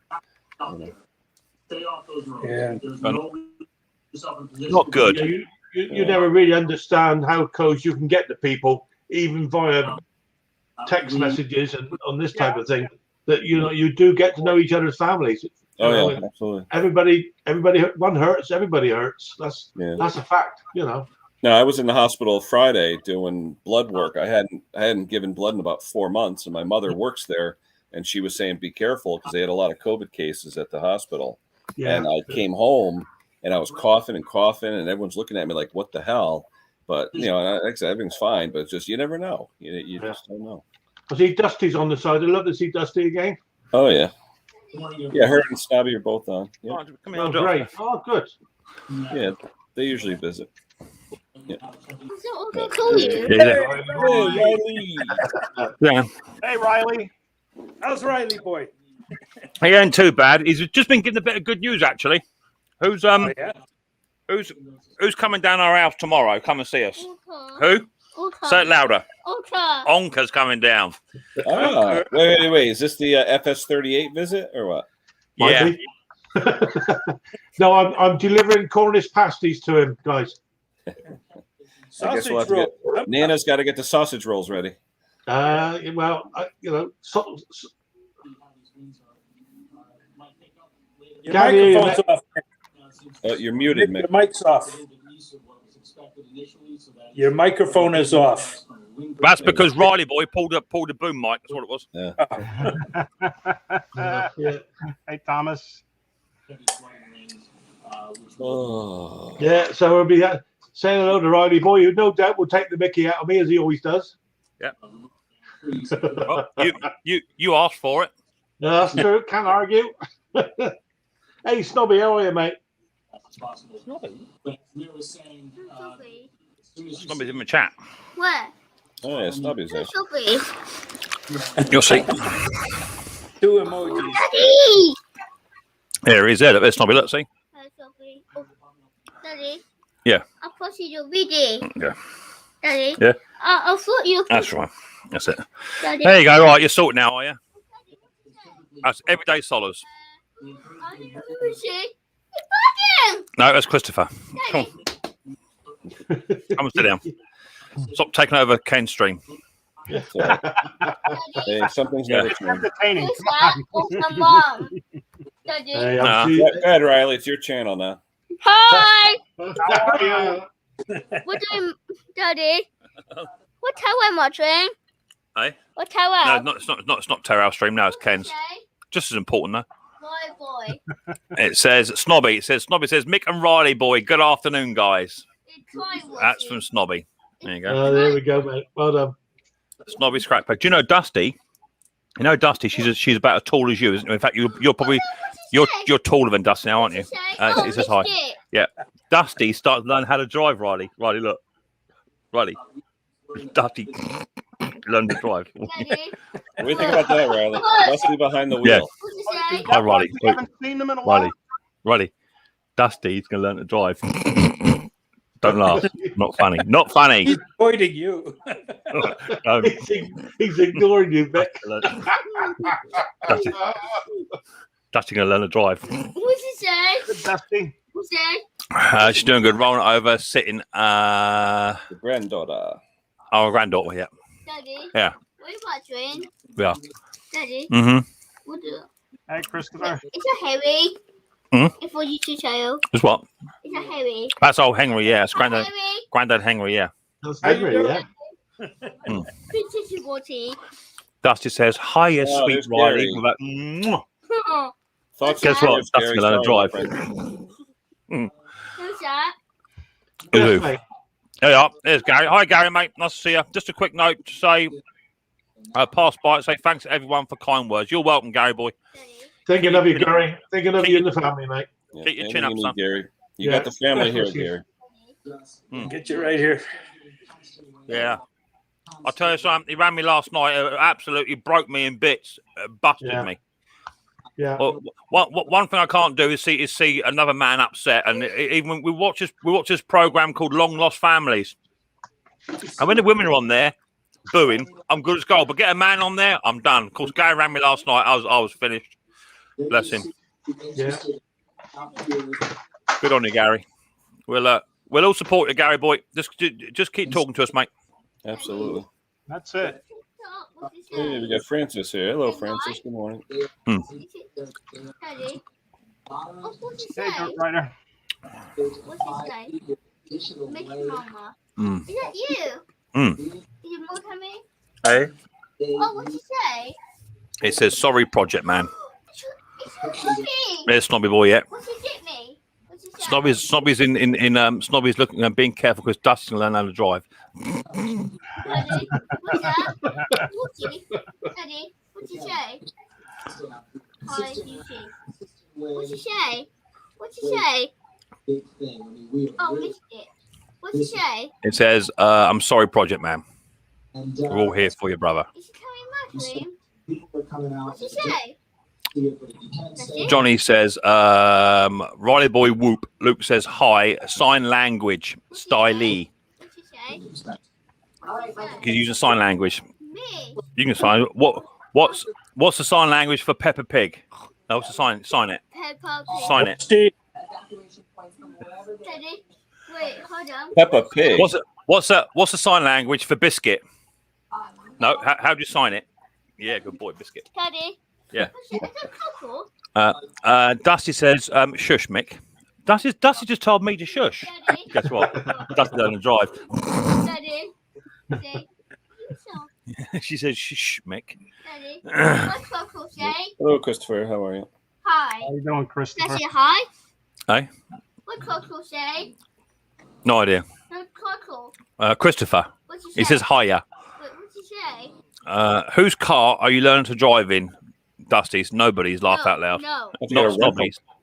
Not going to be Snobby's, yeah. Oh, we don't have a watch ring. He won't be here. What do you want? So what you got? So how long's this storm in for then? Is it just passing through? Is it, or what's the score? No, it's Right. passing through, all right. Till the morning, they say, like midnight to the morning, something like that. Right. What's that cat doing to you there, Henry? Chewing his ear. That cat thinks I'm a male cat. Oh my lord! Yeah. You're lucky it's not a tiger. Yeah, we're. Oh, wait a minute. Shut this off. Boom. We're right in the center of it now, Mick. If you look. Oh. Yeah. Okay. Yeah. Yeah, it's right next. So what category is it? Is it a home wrecker? Is it, or what is it? Yeah, just one. Cat one. Oh, okay. So just a bit breezy. Yeah. Yeah. Yeah. Nothing here. Like I said, we're Breezy. just in rain. We don't have anything. Yeah, very mild rain over here. No, leaves aren't even moving. All right. Same here, Yeah, Dusty. They scared us to death, and there's nothing happening. Yeah. When there a concert going last night or something, they kicked everybody out of a live concert. I saw on the news. New York, probably, right? Yeah, somewhere in New York there was a big live concert, and they sent everybody home. Central Park. That was a free concert to welcome everybody back. Right. Well, that went well. Hey, they have empty hospital beds. They needed to fill them. Oh yeah. Oh, Yeah, I hear that. We're busy here again. My missus is beginning to fill up a bit, as to be said in our local hospital. Yeah. Here in our town, they're making all the waitresses and waiters and all that wear masks again. So, yeah. Rusty Rooster says, "What's the sign language for Riley Boy?" So Riley Boy's, because Riley Boy learns, he doesn't use standard sign language. He uses a language called Makaton. So Riley's would be like this: R for Riley, and then under the chin for boy. So a boy is no beard, and a man is a beard. Oh. So that's Riley Boy. Is that an R there, Mick? You're doing Yeah, that's an R. Yeah, R. Yeah, R for Riley. Okay. You don't spell the entire word like you do in sign language. You just sort of shorten it. So Right, yeah, okay. Riley Boy. So someone like Father Christmas would be father, man, Christmas with a sack. Oh, cool. Oh, well, yeah. Now, who developed that, Mick? Is SMS or no? I believe it actually came from America. I believe it actually came from America. Yeah. Interesting. It's a variant of ASL. Yeah, so it's it's buddy. It's Makaton is a sign-in speech, so it helps develop the helps develop the speech as well. So is it done with speech? Is sign and speech? Is it the same time? Makaton is used to encourage speak. So not only do you learn sign language, but you also learn to lip read and facial expression, because that's really important in all sign language. You know, using your hands. It's all good stuff. Oh, interesting. I've not heard of it before. Yeah, look, so they were actually talking about teaching it in preschool, because they reckon that lots of young children can actually learn to communicate a lot earlier than before they start to talk. You know, the hardest thing for Riley back in the day, before he progressed to speech, Riley didn't talk until he was 4. But we can understand him. So you can imagine how much frustration there was with him, because you you give him breakfast and it was always shreddies, you know. And we later found out on Weetabix. We later found out he didn't actually like Weetabix. Didn't like it. And so how hard is that when you're trying to give someone some nutrients and some substance, and later find out you don't like it anyway? Yeah, yeah. So it much rather have jam on toast. So that's toaster, and that's bread and butter, jam on toast. How do you say Mick? How do you say Mick? Mick is just three fingers, one touch, which is either Mick or Dad, and 2 is Mummy. It's very, very simplified. Very simplified. Nice, Henry. Tell it like it is. Tell it like it is. Hey, Parkness. Parkness. Hi, Parkness. Lashing down the rain now. We got Conker. We got a storm on its way. It's raining. Batten down the hatches. Buy fuel. Get toilet paper. You should have seen it yesterday. I'll get the washing gas station was out the door. It's crazy. But you know what I'm saying? What are you going to do with 6 gallons of milk and 14 loaves of bread? What are you going to do with that? Make French toast? Well, Ken, I think because you're the only one with a generator. I think you would call that, Ken, breakfast. Ooh. Well, I don't know about anybody else, but we're down to our last 200 toilet rolls now. We'll have to get some more. 200. Wow. I'm heard of Costco. There you go. No shortage of the stuff in Costco. Yeah, yesterday there was a run on everything. Everyone was freaking out. Oh, unbelievable. This morning, went to breakfast and what do you call Home Depot's open. People buying generators this morning. Yeah, there was none at ours. It all sold out. No generators, none of the dealers. Everybody's all sold out. And what's his name? Ralph, if you guys listened before, one of my friends, Ralph, was on RW3 Dog. He said a friend of his had a 10-year-old generator that was $1,000 new. He sold it for $1,200 yesterday. So when working? When you guys get a decent storm and your power goes off, you know, how sort of long is it before, you know, you can get power restored? You know, because you guys are overhead cables, aren't you? Yeah. In weather like this, usually it could be anywhere from same day to 2 to 3 days. But when it's a big winter storm, like ice and all that, we were out one time for a week plus. Oh, really? Okay. So your generators, do you plug them into the house mains, or you just you're supposed to have a transfer switch so that it doesn't backfeed the lines, electrocute the linemen, you know? Yeah. So. I got a separate switch that you got to shut off the main power to generator power. Hi, Sandy. But surely the generators won't run a whole house. They'll only run a certain amount. Yeah, you can only run whatever the generator is rated for. Say it's a 5,000 watt generator, you're not going to run your central air. You know? No, I watch a lot of Jim's videos. It gets all these 6,000 watt generators going. Yeah. I mean, you want the furnace if it's the winter, you know, the furnace or the boiler for heat and hot water. the refrigerator, so you don't lose your food, and then the internet and TV for reports. That's about it. I've got a 15,000 watt portable, and it feeds into a 50 amp breaker. So long as I don't draw more than 50 amps, I won't trip the breaker, and it'll feed whatever the house needs. Yeah, we should be good. It's actually just don't use a microwave because that draws a lot of power. Oh yeah, when the magnetron kicks on, that'll. Still, as long as everything's going towards cordless and electric power, we should be okay, right? Absolutely right, mate. Although you're talking about the power, my mother we have a thing here in Connecticut. A guy named Larry Janeski created it called Basement Systems. It's where you put the stone around your foundation inside and pump all the water out so it doesn't go in your basement. Basement pump. It's like a French drain. It's a French drain, but on the inside. Yeah, they dig 6 inches inside. They dig a collar all the way around. Yeah, all the way around. Now my mother's had it. We used to get water in our basement growing up. Oh my God, 2 inches. I mean, we used to take squeegees every time it rained hard. It would come in the bill coat, the basement door and all that. Well, one year I yelled at her. It was like 3 a.m. I was tired.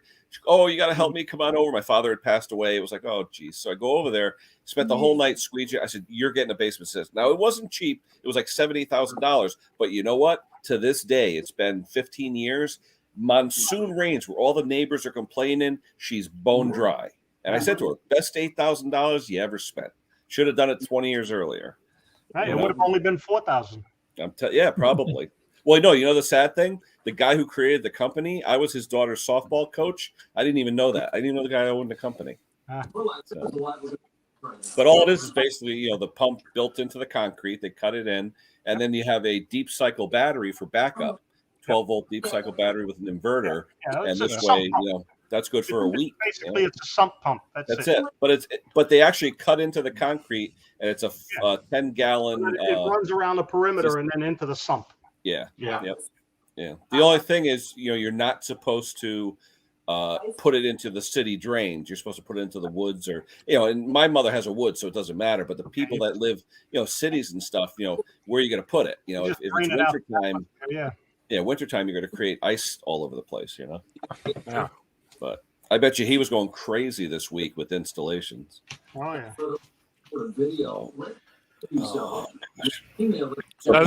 what's new, buddy? So there should be a big increase on generator repairs in the next couple of days, then, will there? Should be, yeah. All the ones that didn't start today or tomorrow. Jim will clean up, won't he? Those generators he fixes. Can make a killing. I know, it's funny. Jim, I think, if I'm not mistaken, I think he has a whole house one. If I'm not mistaken, I don't know if he's watching, but was that James? He's been doing quite a few lately. Have you got one, Mick? You got a Jenny at your place? Down here. Yeah, I got a small one in mine. But I said 3,000. Don't appear in the chat. It's a Chinese knockoff of a Honda, I think. To be fair, I only want something enough just to power a light bulb, keep the fridge going, and maybe, like Ken says, just your internet and possibly your TV, because we got gas here. So to boil water, we just put it on the gas stove. So if you want, you can have a hand wash bath, can't you, for 2 days, just to wash the important areas, and as long as you can boil a kettle up and what have you, you're good to go, aren't you? Yeah, as long as you have a cup of tea, you're all right. Yeah. English staple, that is, Henry. A cup of tea puts everything right, mate. Yeah, we have one of our tea fixes everything, Conker, doesn't it? Yeah.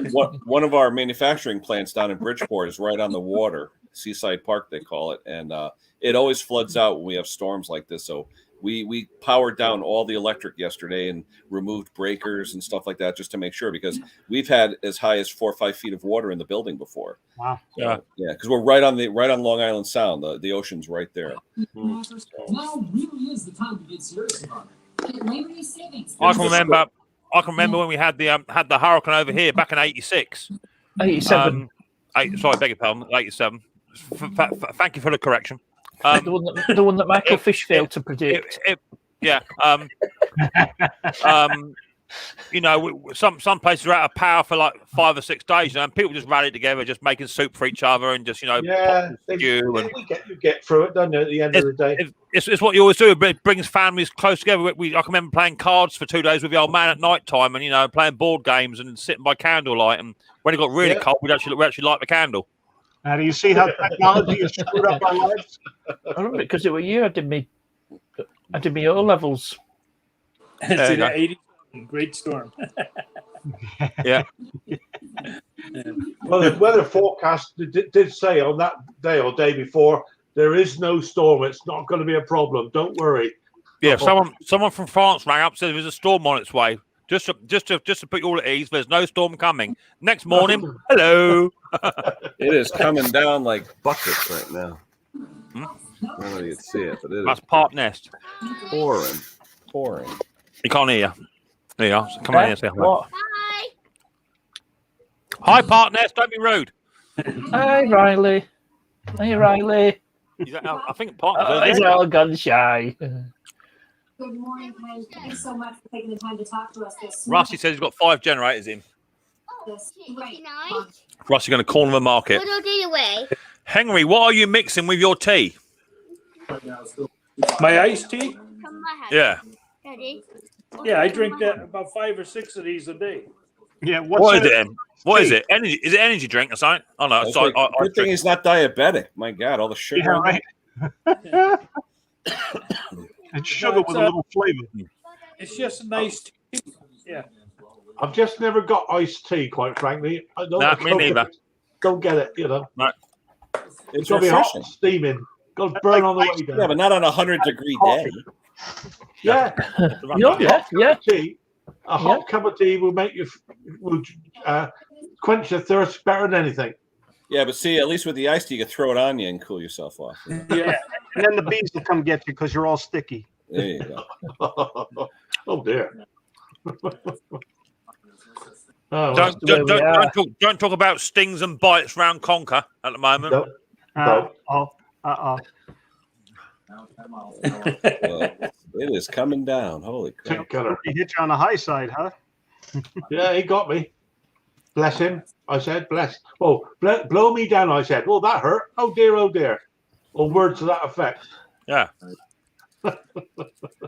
So are you all just? I take it you all just sat at home doing nothing then, waiting for the storm. You're not outside doing. We're out, still working the workshop. What's up with you guys? Yeah. In about 8 seconds, I would be totally drenched. I know. Henri, he can't go out there because of the weather conditions are not absolutely perfect for him, so he can't risk going down to a garden in. But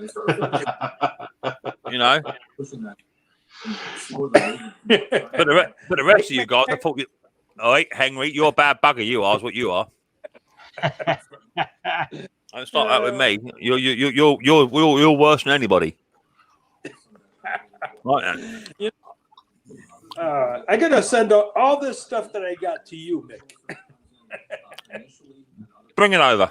I don't mind. Is it? Yeah. I was talking to Mick earlier on, actually, guys, and asked him, did he ever use a vacuum tester for carbs and stuff? And he says, no. I just wonder, what you thought about it all. No, I don't need none of them fandangle bloody witchcraft tools to tell me about a carburetor. Yeah. They're fun though. They're fun to play with. Do you ever use them, Henry? Ken? I have them. I I always use them. Look at Bruce Pender now. He swears by them now. Yeah. But all it tests though is the needle valve in it. That's all it does. No. You got to remember, Conk, if you're using the pressure side of it, then you're testing for leaks. So you're testing to make sure the metering lever's not too high and diaphragms aren't wrong or whatever.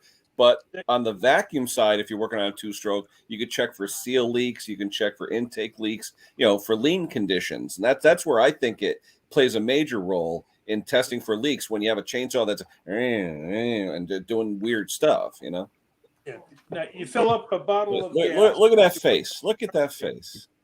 You put the whole carburetor in there, and you put in the pressure, and you can tell where the leaks are coming from. Yeah, you can put it on the carburetor, put it in a little jar of gasoline, pump it, and if it's leaking out, you can see which gasket's bad and stuff like that. Yeah, some people, Bruce used to blow through a tube, but I think it's easier just to pump it, I mean, if you physically see where the leak is, then you can fix it. You know. Yeah, that's what makes it convenient. Yeah. Yeah.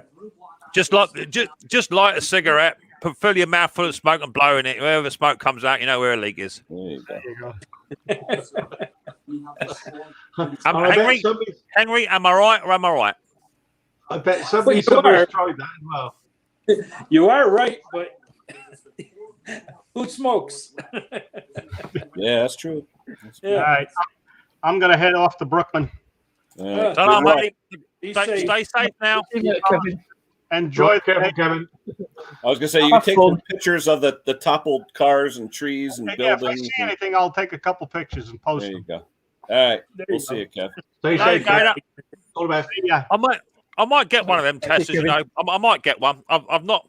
It's like anything, isn't it? You know, if you haven't got it, you can't use it. So, you know, I struggled for a long time about a 1/2-inch impact, and now I've got a 1/2-inch impact. It's the only way forward, you know. So, yeah, it's all about adding tools to your arsenals and progressing. So, I think everyone's small engine journey is different. I've not been doing it as long as Henri has, you know, and as long as Ken has, because they're considerably older than me.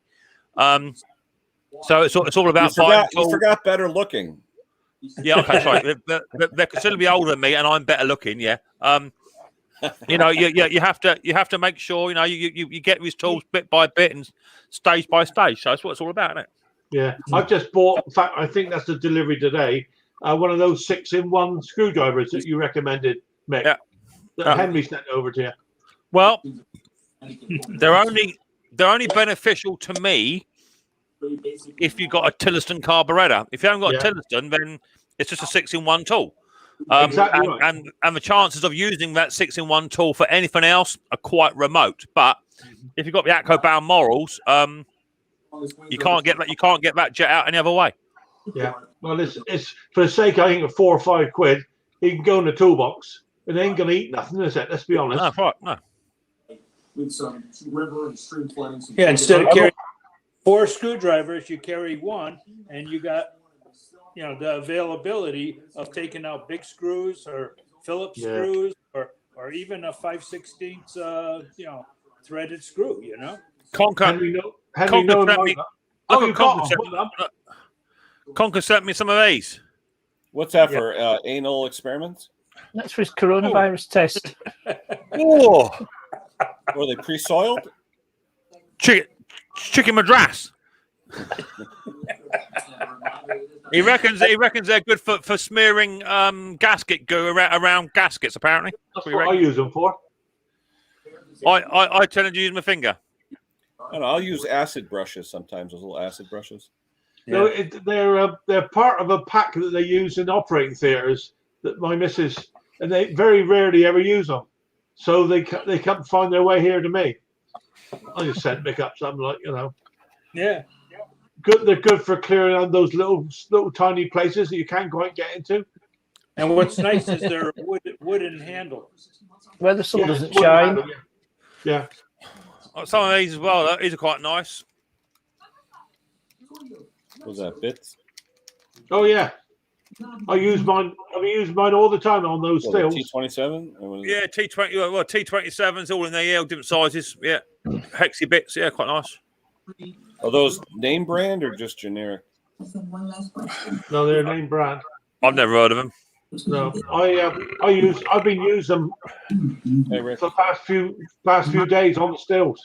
I've not found anything yet that will go into the in through the tube of the clutch. Nicky, hope it all is well in Ireland, mate. Hi, Nicky.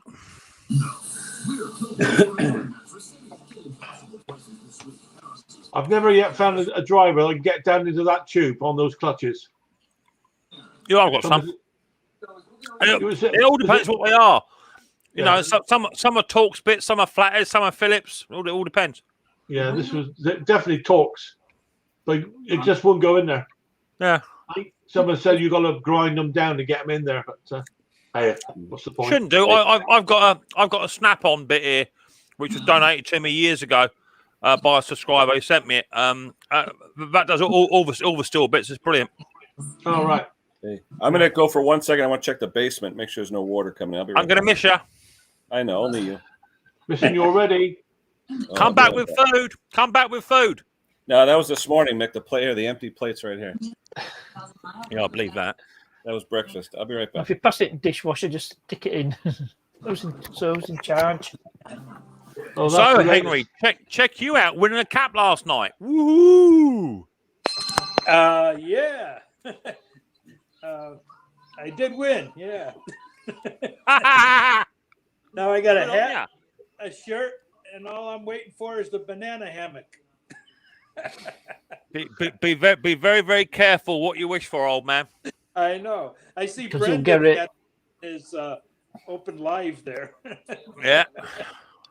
Oh, there's Dick Small Engines. Hi, Dick. Hi, Rick. So is your GIE still going ahead, Henry? My what? Your GIE? My GIE. Your small engine convention. Oh, I'm not going to that. No. You're not. That's too far for me. Why? Why? Yeah. Well, I mean, if Ken would get together with like Kevin and I, to all three of us to go down there, probably I'd go. Yeah. Yeah. Well, you would have thought that Ken, eating so much of your food, he'd offer to take you, wouldn't you? I'd go. Yeah. Yeah. I think you should make Ken take you go. Oh, that don't make no sense. I think you should make Ken take you. I'll wait until the 10K until I get my shirt. Righto, Dick. Dick, you just got to be in it to win it, mate. In it to win it. Yeah. At the end of the day. Oh, she's not going there. I know that Lawnmower Detective's going, but I think it's quite close to him, isn't it? How far is it from you? Yeah, it's only about 20 minutes from his house, I think. How far is it from you then? For me? Yeah. It'd be probably a good 12 hours, probably. Oh, well, Ken can drive that in one day, can't he? Yeah, he could, but he's too tired to walk around. Well, don't worry about that. As long as you get there and get back, that's all that matters, mate, isn't it? Yeah. Can you just fly up there, Henry? Yeah, you can fly there. Yeah. That's what I'm saying. To plan something like that would have been nice, ahead of time, get the hotel room and all that, or even spend the night in a what do you call it, a tent at the Lawnmower Detective's house, because he offered that. So let's get this right. The lawnmower offered to stick you in a tent at your age on his back lawn rather than put you in his house. What a tight-fisted git that man is. Hey? It's not like sweet, Henry. That's the trouble. It's not like you're 18 years old, Henry, is it? You know what I mean? 75 years old, he's going to stick you in a bloody tent. Hey? He's tight-fisted, that man, isn't he? And I'd have to supply the tent too. No, unreal. At least if you come over here, Henry, I got a spare shed. I'll stick you in there. At least this is a fixed structure. Yeah. He wouldn't let me in the house. Not with his wife there. Yeah, that's a fair comment. You can't be trusted, Henry. A bit of a babe magnet, aren't you, mate? That's right. Yes, I reckon. I reckon Ken. He got as far as the kitchen refrigerator and that's as far as he's got. He's stuck in the refrigerator, isn't he? Yeah. Just yesterday, he got his Lawnmower Detective got his promotion, so now he's going to be working nights. And so I asked him. I said, "So you're not going to be home nights?" And he looked at me. Well, if he's got promotions, that means he's a sergeant. He's the lawnmower sergeant. Yeah. So being promoted means you got to work nights. That's not much of a promotion, is it? That's not how it works in the UK. No, it's not. It's a demotion. God. Mind you saying that he works in the university, doesn't he? Yeah. Yeah. Well, so I take. Oh, go on. he's going to travel to different places now too, because he got that promotion. All right. Yeah. Thomas Gronek, that's an interesting question. Do magneto coils produce AC or DC? Well, if it's AC, wouldn't it need to be converted to DC through diodes? If it's AC, for diode passive setup. store charge? What do you call it? The stator creates AC, and then you have to have a diode to convert it to DC. But the magneto is DC current because, I think it's only DC current coming out of the magneto.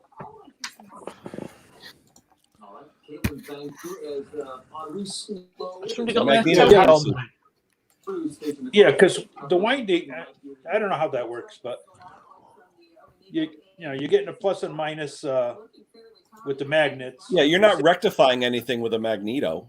No. No. So are you getting AC or DC? DC.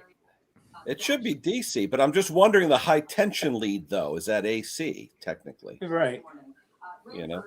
Yeah, it gives you enough zap, so I'm thinking the high tension lead is AC.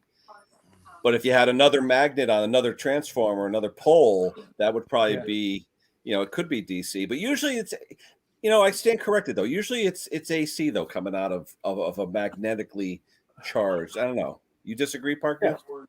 Just like a stator. I'm just looking it up. I know next to nothing about magnetos.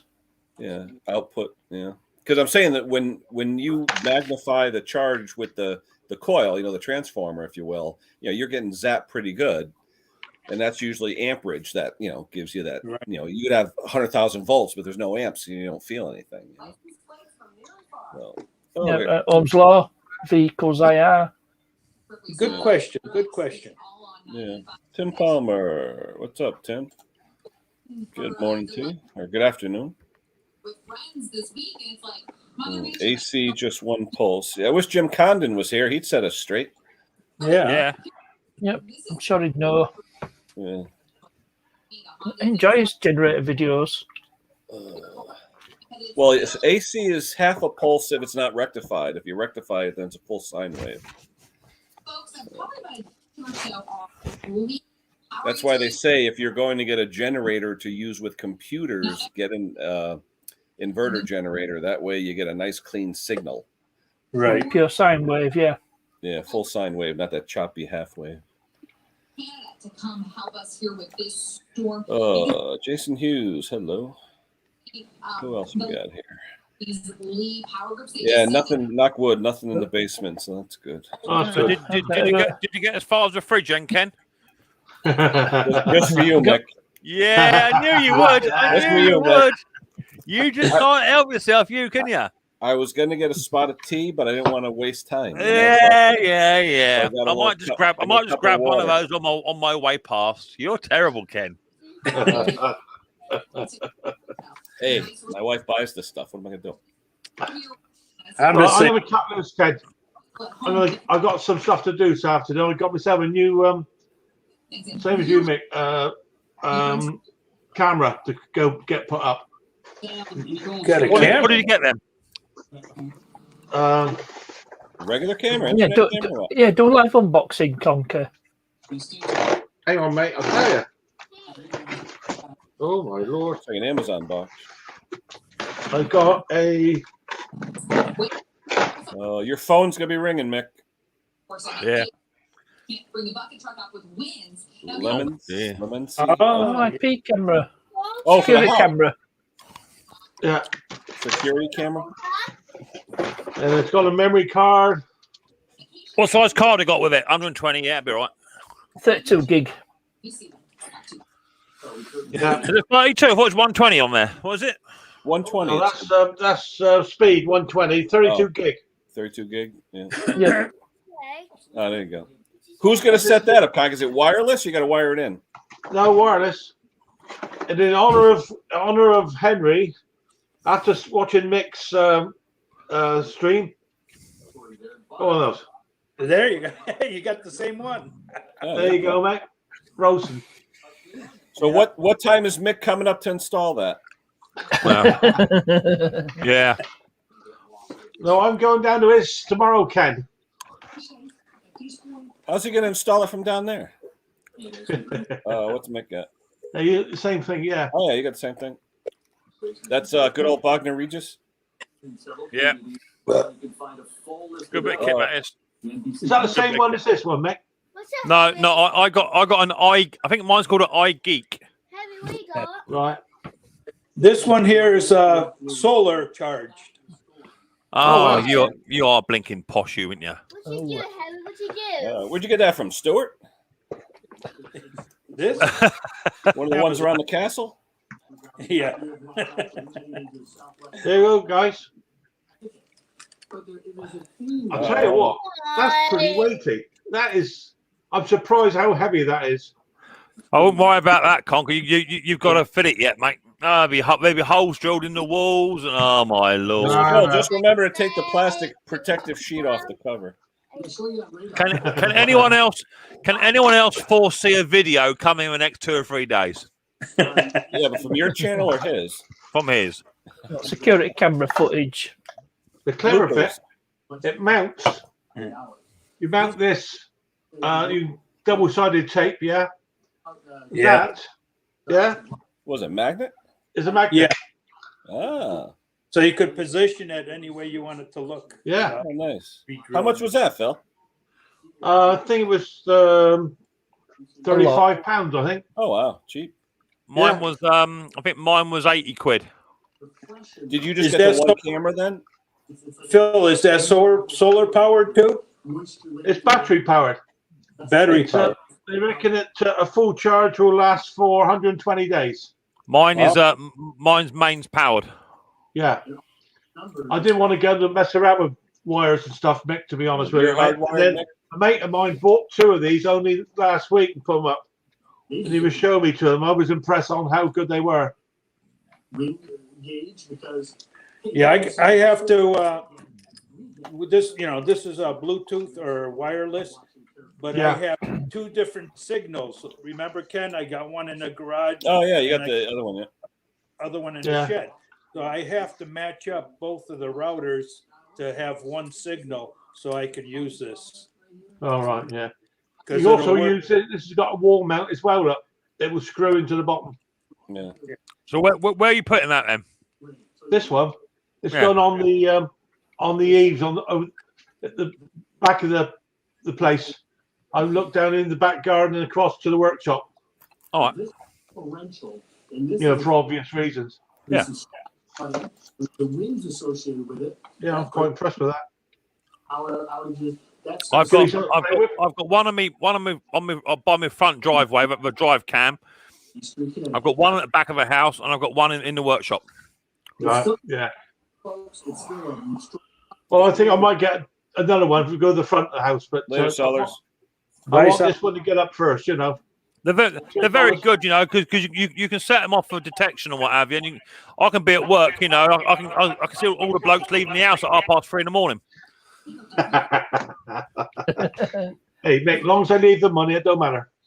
It's not the money they're leaving, as I'm worried about. It's the other deposits. Oh.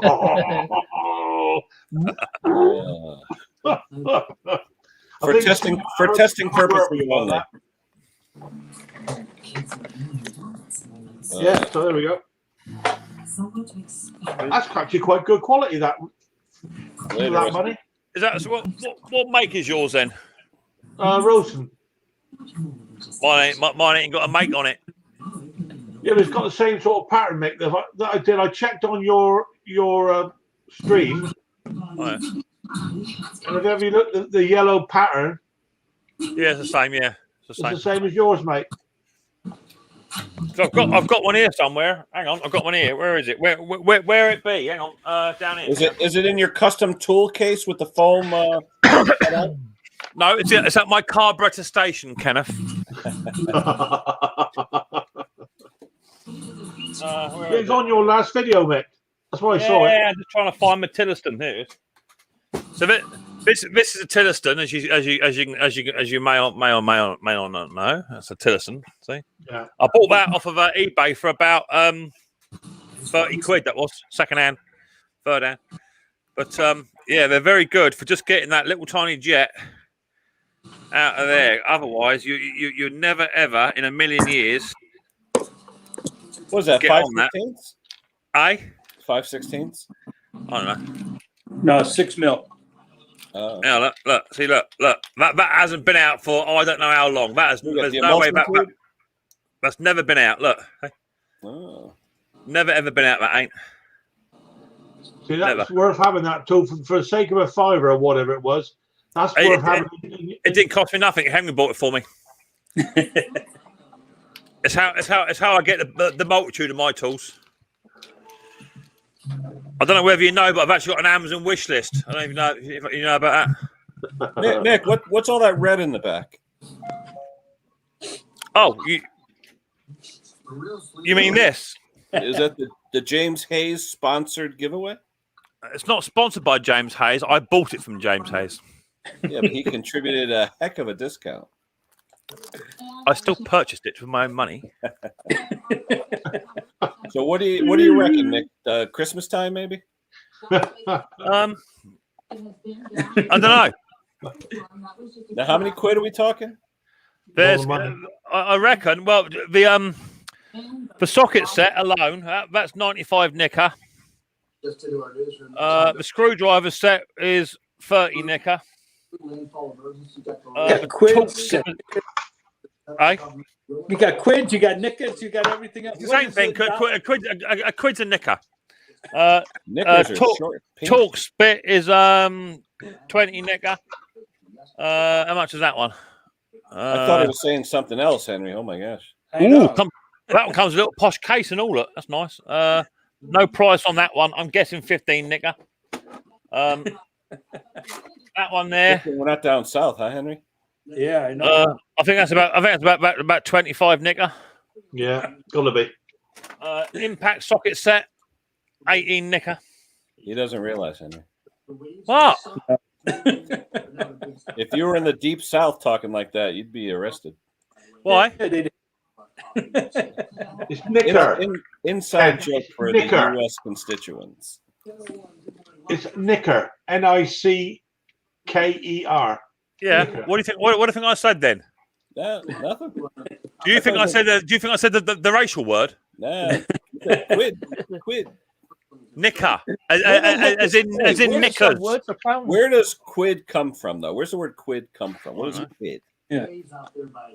Yeah, look that one up, mate. We don't know. Look it up, mate. Where'd quid come from? We use it all the time.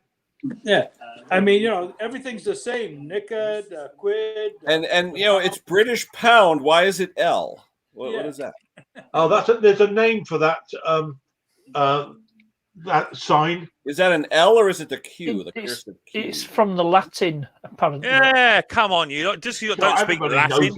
Didn't you know that, Ken? I'm thinking it's the cursive Q, and that's why they say quid. No, it's because us over here, British, we a lot of it comes from Latin background, and for us Brits who speak fluent Latin, you should know that, Ken.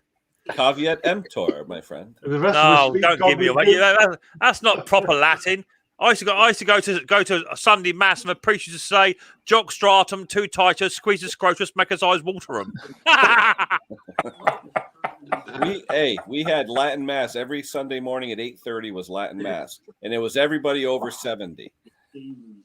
Yeah, Pete Kane is saying about that's difficult. Yeah, it would be difficult, but you got to put it out the way.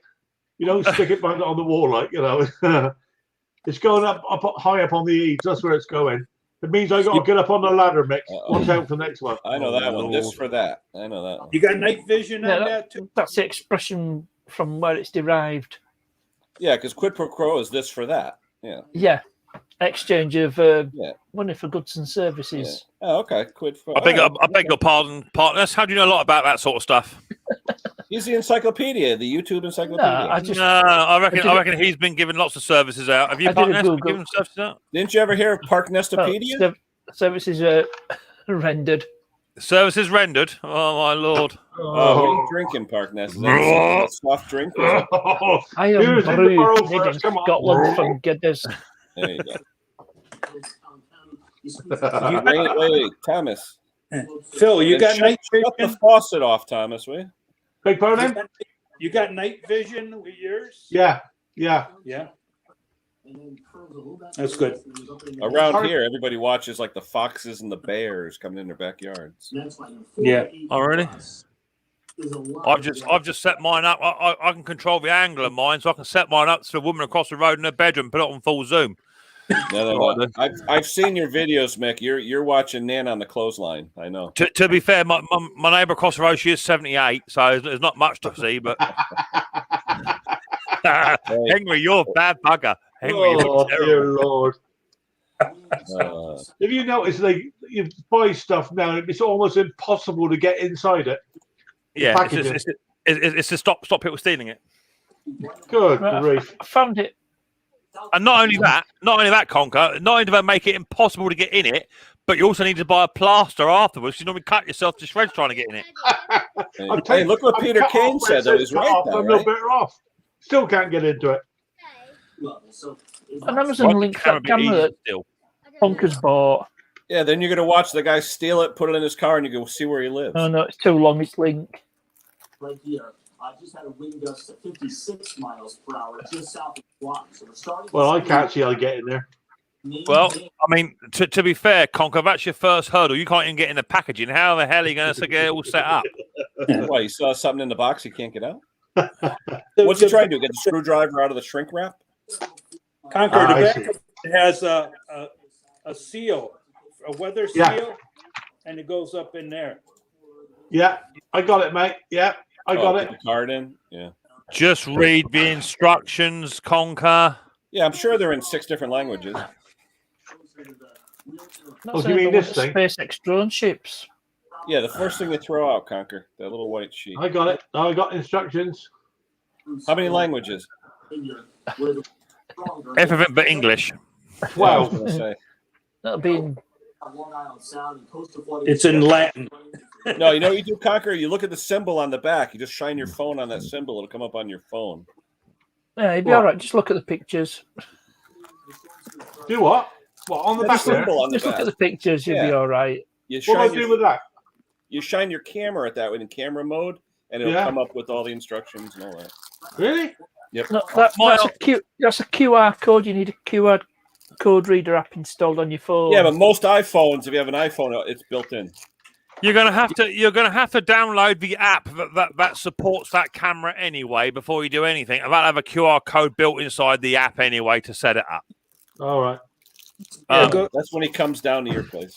Oh my lord! Yeah. So can you believe it might go to your camera and take a. It'll see that app. It'll zoom in on it, and then it'll bring you to where you need to go. If you just punch that camera into YouTube, someone would have done a video or installation. Just watch the video. Yeah. So on another note, my mixed mowers mobile had to go in the workshop this week because it needed one of my glow plugs is blinking snapped off inside. Couldn't get it out, so I had to have my glow plug drilled. I had to do that. It's in for full service anyway. I don't service my own equipment no more on my own vehicles. And my fuel gauge, every time I put sort of 20 quid in or 20 squid or 20 points or whatever, I put £20 in it, it go half full. By the time I get to my journey's end, I've got a full tank. So my gauge is all overshot. So I spoke to a bloke. He said, "Right, I've done your glow plugs. It's serviced. Just your fuel tank sensor in the fuel tank." He said, "It's a completely sealed unit. I can't take it apart. I can't clean it or anything like that." So a new one is go to mummy. A new one is we'll see. A new one is 90 quid. See, I'll be in a minute, mate. Yeah, okay, I'll be in a minute. So I said, "Oh yeah, order it up. How long?" He said 10 days. 10 days for a Vauxhall Astra van fuel tank sensor. because it's coming for Germany. Look, 10 days. You need to get into, look. You can get an Afghani next day delivery at the moment. How's that? How's it easy to get into it? Ridiculous. All that for the card? Wow. Yeah, they put them in there solid, so nobody steals them. It says something about charging it. No, don't turn it on until you've charged it with the thingy in there. The old man from Eliminated Performance, hi Wayne, he said they put cameras up on the front and back of their place, and they've used it 3 times to solve hit and runs and thefts on the street 3 times. That's cool. Yeah. How you doing, Wayne? You doing all right, brother? Nice to see you. Yeah, that's what the cops will do. They'll go around neighborhoods and see if anybody has cameras, if something happened on the street or something. Yeah. I'll tell you something, Ken. You're killing it. 2 hours, 15 minutes. What's up with you? There's the weather. What else am I going to do? We're watching the cat to make sure he's okay. We're making sure there's no water coming in, so not too much to do. It's still early here, too, though. It's only 10 o'clock. I'll tell you what. What is the you time? need the patience of Job to open these bloody things. 3 o'clock. Hey, Pate's. Oh, no, it's Parkness. Wait a minute. Where's Pate? Someone said Pate's. Morning, all. Trying to stay dry. Running between the drips isn't as easy as it sounds. Uh-oh. Yeah, did you get hit pretty hard, Chris? Is Jason at work? Because he usually works on Sunday. Have you got a radio playing in the background, or was it me? No, I can hear a telly. It's Henri's TV. It's Henri's TV. He's like that. He's so inconsiderate on other people's live streams. He puts his TV on full belt. There you go. Look, there you go. He's just turned it down. See, look. There you go. You're getting an apology in a minute.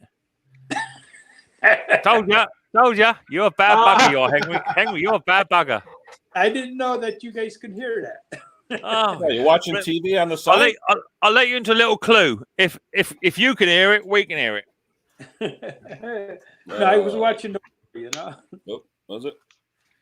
It's a bit like people. It's a bit like people like Park Nest and Tim. They sit there eating crisps on people's panels, and all you get is that. What do you get?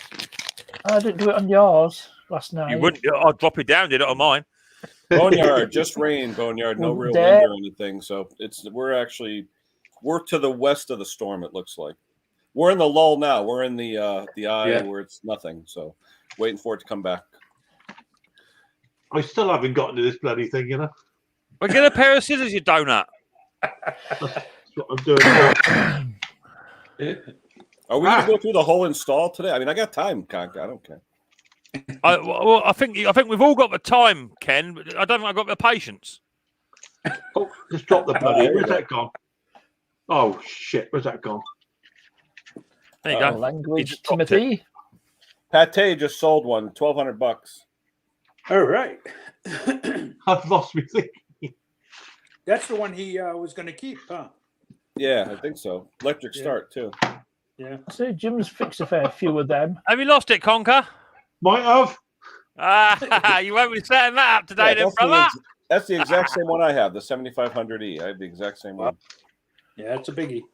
Someday I'll fix it. Got it. All right, no, got it. Tim says he doesn't eat crisps on streams anymore, Mick. All right. Touchy.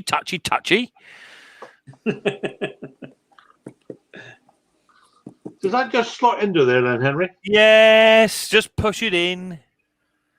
Make sure it's ran the right way. You sound like my missus. Why, there's a right way and a wrong way? Only when she's talking to me. If it's too hard to push in, don't push it in. Wrong one. Conker, do what I do. Do what I do, Conker. Just put the tip in first and see what happens. The worst one is to say, "Is it in?" You said, "What do you mean? I've finished." Boneyard Garage says we're getting a little rain and wind. Yeah, he's Long Island with Chris and Jason. I don't look big enough to go in there. Is it the little one you're putting in? Not the big card, isn't it? Yeah. Now that's what Bluetooth, right? Goes right to your phone. Should be either Wi-Fi or Bluetooth. It depends on which one it is. Yeah. Mine's Wi-Fi. It's Wi-Fi. Yeah. Yeah. So it comes up with a different address, like when you're. I've done it. All right, got it in there. I've got it in, guys. Yeah, that's done. So you're gonna test it out and show us your video. Oh, camera's just gone live. I've got next door neighbours just pulling into their driveway. What are they doing? The good thing is, because you can turn the sound on as well, so you can hear if they're slagging you off. You hear them yelling at each other, and you go, "Oi!" like that, and they look around and there's no one there. Because you can talk to them as well. Great. Yeah, you can. It's got a little loudspeaker on it on the back. I do that with my mom. I have her ring doorbell, and sometimes if she's walking up the steps, I go, "Hey!" and she'll like scare the pants off. I'll get on charge in a minute. It's another true story with Conker. Phil, where do you get those shirts? You have them made up? Well, this one. That was a gift from Bogner Regis. Are you kidding me? Mick got this one for me. Oh, okay.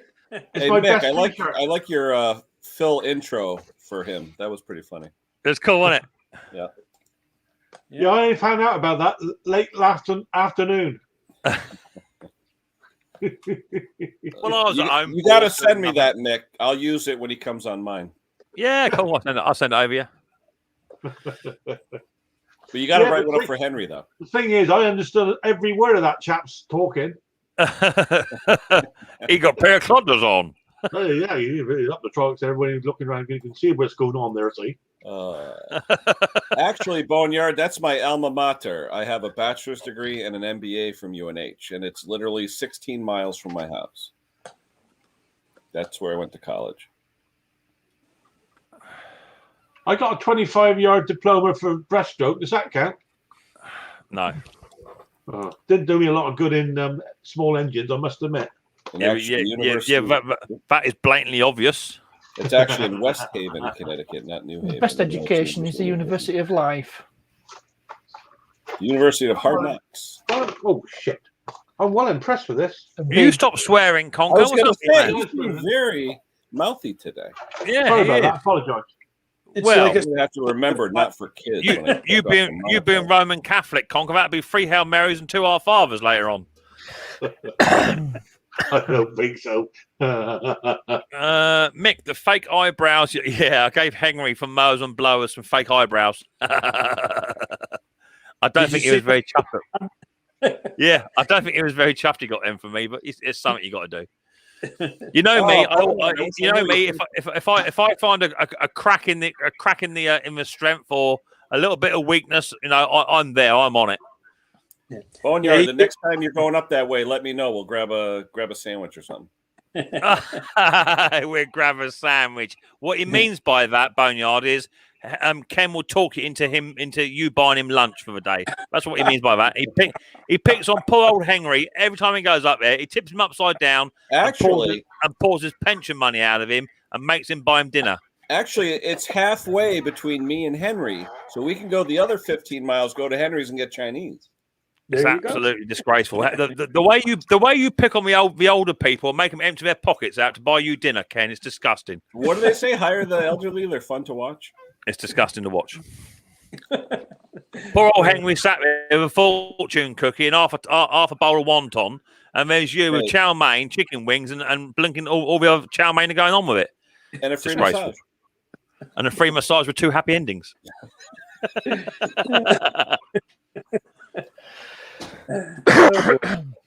Yes, I saw Henri give you the 1-finger salute at the end of his spiel about his eyebrows. Boneyard says it would be my pleasure to buy him lunch. You haven't seen how much he eats, brother.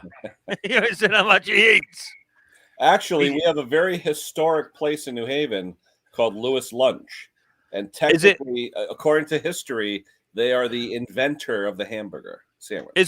Is it famous because you are the only person that put them out of business? No. This place, like I said, if look it up, Lewis Lunch, the inventor of the hamburger in the U.S. Ken takes all you can eat to a whole different level. Yeah, you know what's funny though? You talk about all you can eat and stuff like that. I've never really been into that, but they used to have all those around here, like the buffets. But then you hear all the stories with the spit guards and everything, and it's like, Yeah. Henry's place though, they're pretty clean in there. It looks nice and it's a nice place. And plus, he's like family with them. He walks in and it's like they're his children. So. Yeah. I don't think much of these instructions. Uh-oh. Are they in English? You gonna read it? Krenzeltung. Oh, there you go. German. It's gonna be helpful, isn't it? Not for you. You can brush up on your German. That's Get the free translator app. That's all. And good and tight. Good and tight. How do you tighten the screws? Good and tight. That's how we do it on BMWs and Volkswagens. I'm getting bored already now with it. Anything we feel. Oh, Gulf Coast. Hello, Gulf Coast. I'm going to go put it on charge. Hello. Well, you still haven't plugged it in yet? I'd love to see Conquer Christmas with children's toys. Yeah, they cry when you take them away, don't they? So how long does that battery last for then, Conk? I think it says 120 days.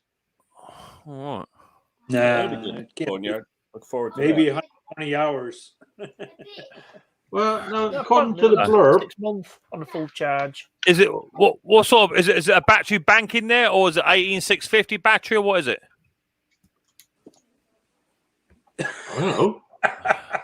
How the hell would I know? Well, it say so on there, wasn't it? When you bought it. Haven't you got an outside socket then? No. Well, that's no point, is there? You just got to unplug it, wasn't it? I don't know where it is. Well, you tuck it under the fascias. That's what I done with mine. Mick, you guys have what? No ground, right? It's just the 2 plugs, the 2 points. 3. It is 3 because I see a lot of your stuff has just the 2 round things. No, free plugs, sweetheart. No, I can't actually see it. Oh, hang on. Look at Phil. He's got the medical lamp there. What is that? It has 2 18650 lithium-ion batteries. 18650 is what? Magnifier. Yeah, 18650 is what. Moving on. Look in the magnifier, Phil. I want to see your face. Hey? I want to see your face in the magnifier. Keep going. Closer. There you go. That's like him with the porthole on the ship. Yeah. Yeah, but we got the free plugs here, free prongs. That's how it cleans the windows. Yeah, don't you know have clean it windows so it don't sink bad. That just have the 2. Say again, Ken. Don't you have some appliances that only use the 2? No. All free. All free. Okay. Live, neutral, and earth. I think Canada has just a 2 round. Yeah, Canada does. Yeah, I think Canada 180. You know, what are they 180? Snowblower. Oh, that's good. Snowblowers in August. Well, another month. What's his name? Brucey is going to have snow in another month. You know. Yeah. Cool. Well, cheering us all up. How long is it for Christmas? Dear Lord. I don't know, it was about 100 days or something. Ridiculous, isn't it? Yeah, and a summer yet. Thomas says, "Don't confuse Conga. You ain't got to say nothing to the man. It confuses him." So I'm plugged in now. Yeah, right. The storm's going to be a bust. Yeah, it will be. Yeah, pretty much. Oh well. We give mostly rain. Like I said, I really haven't seen any wind. No, if you got $1,200 for that generator, I have the exact same generator in my. Right. Well, guys, I'm gonna love you and leave you. I'm gonna go and play with me thing. Ooh, play with your thing. So much information. As I've always said, Conker, if you're in the bath, you can wash it. It's as far you wash it as fast as you like. It is yours. Easy for you to say. He's polishing his fish. Yeah. Yeah. Anyway, I must go. All right, good Phil. to see you all, as always, guys. Yeah, I'm gonna shoot off too. I've got a nice roast pork dinner to go and chow down on. So I've got a piece of veal. Have you ever had veal? Really? Yeah, I love veal. Yeah, I love veal. We got. Well, it was £7 something in Waitrose on offer, £1.50. Yeah, that's worth having. So I'm gonna shove that in the oven in a minute. Oh no! Well, I've got roast pork cooked by Nana, so that'd be very nice. Have you done dinner yet? That'd be nice. Oh, yeah. Oh, and I've got some pasties to cook. Yeah, you have. Oh, I'll give you a bell later on Conk. It might come down a bit later, mate, because Riley Boy's got an appointment with his paediatric doctor, so I've got to check out what time it is, but it won't affect you. No problem, mate. No problem whatsoever. Righty, good guys. I'm gone. All right, and on that, bye, Riley. I think I'm going to end it too. I'm always up on 2.5 hours, so that's a little long. All right, that's it. We're going to go weather out the rest of whatever this storm is. It's not too bad though. You got anything your way yet, Henry, or no? Nothing. No. Right. It missed me completely. Yeah, I mean, right now it looks like we're in the lull of it. There's a little bit coming in probably another 20 minutes, but we had heavy rain for like 20 minutes. That was it.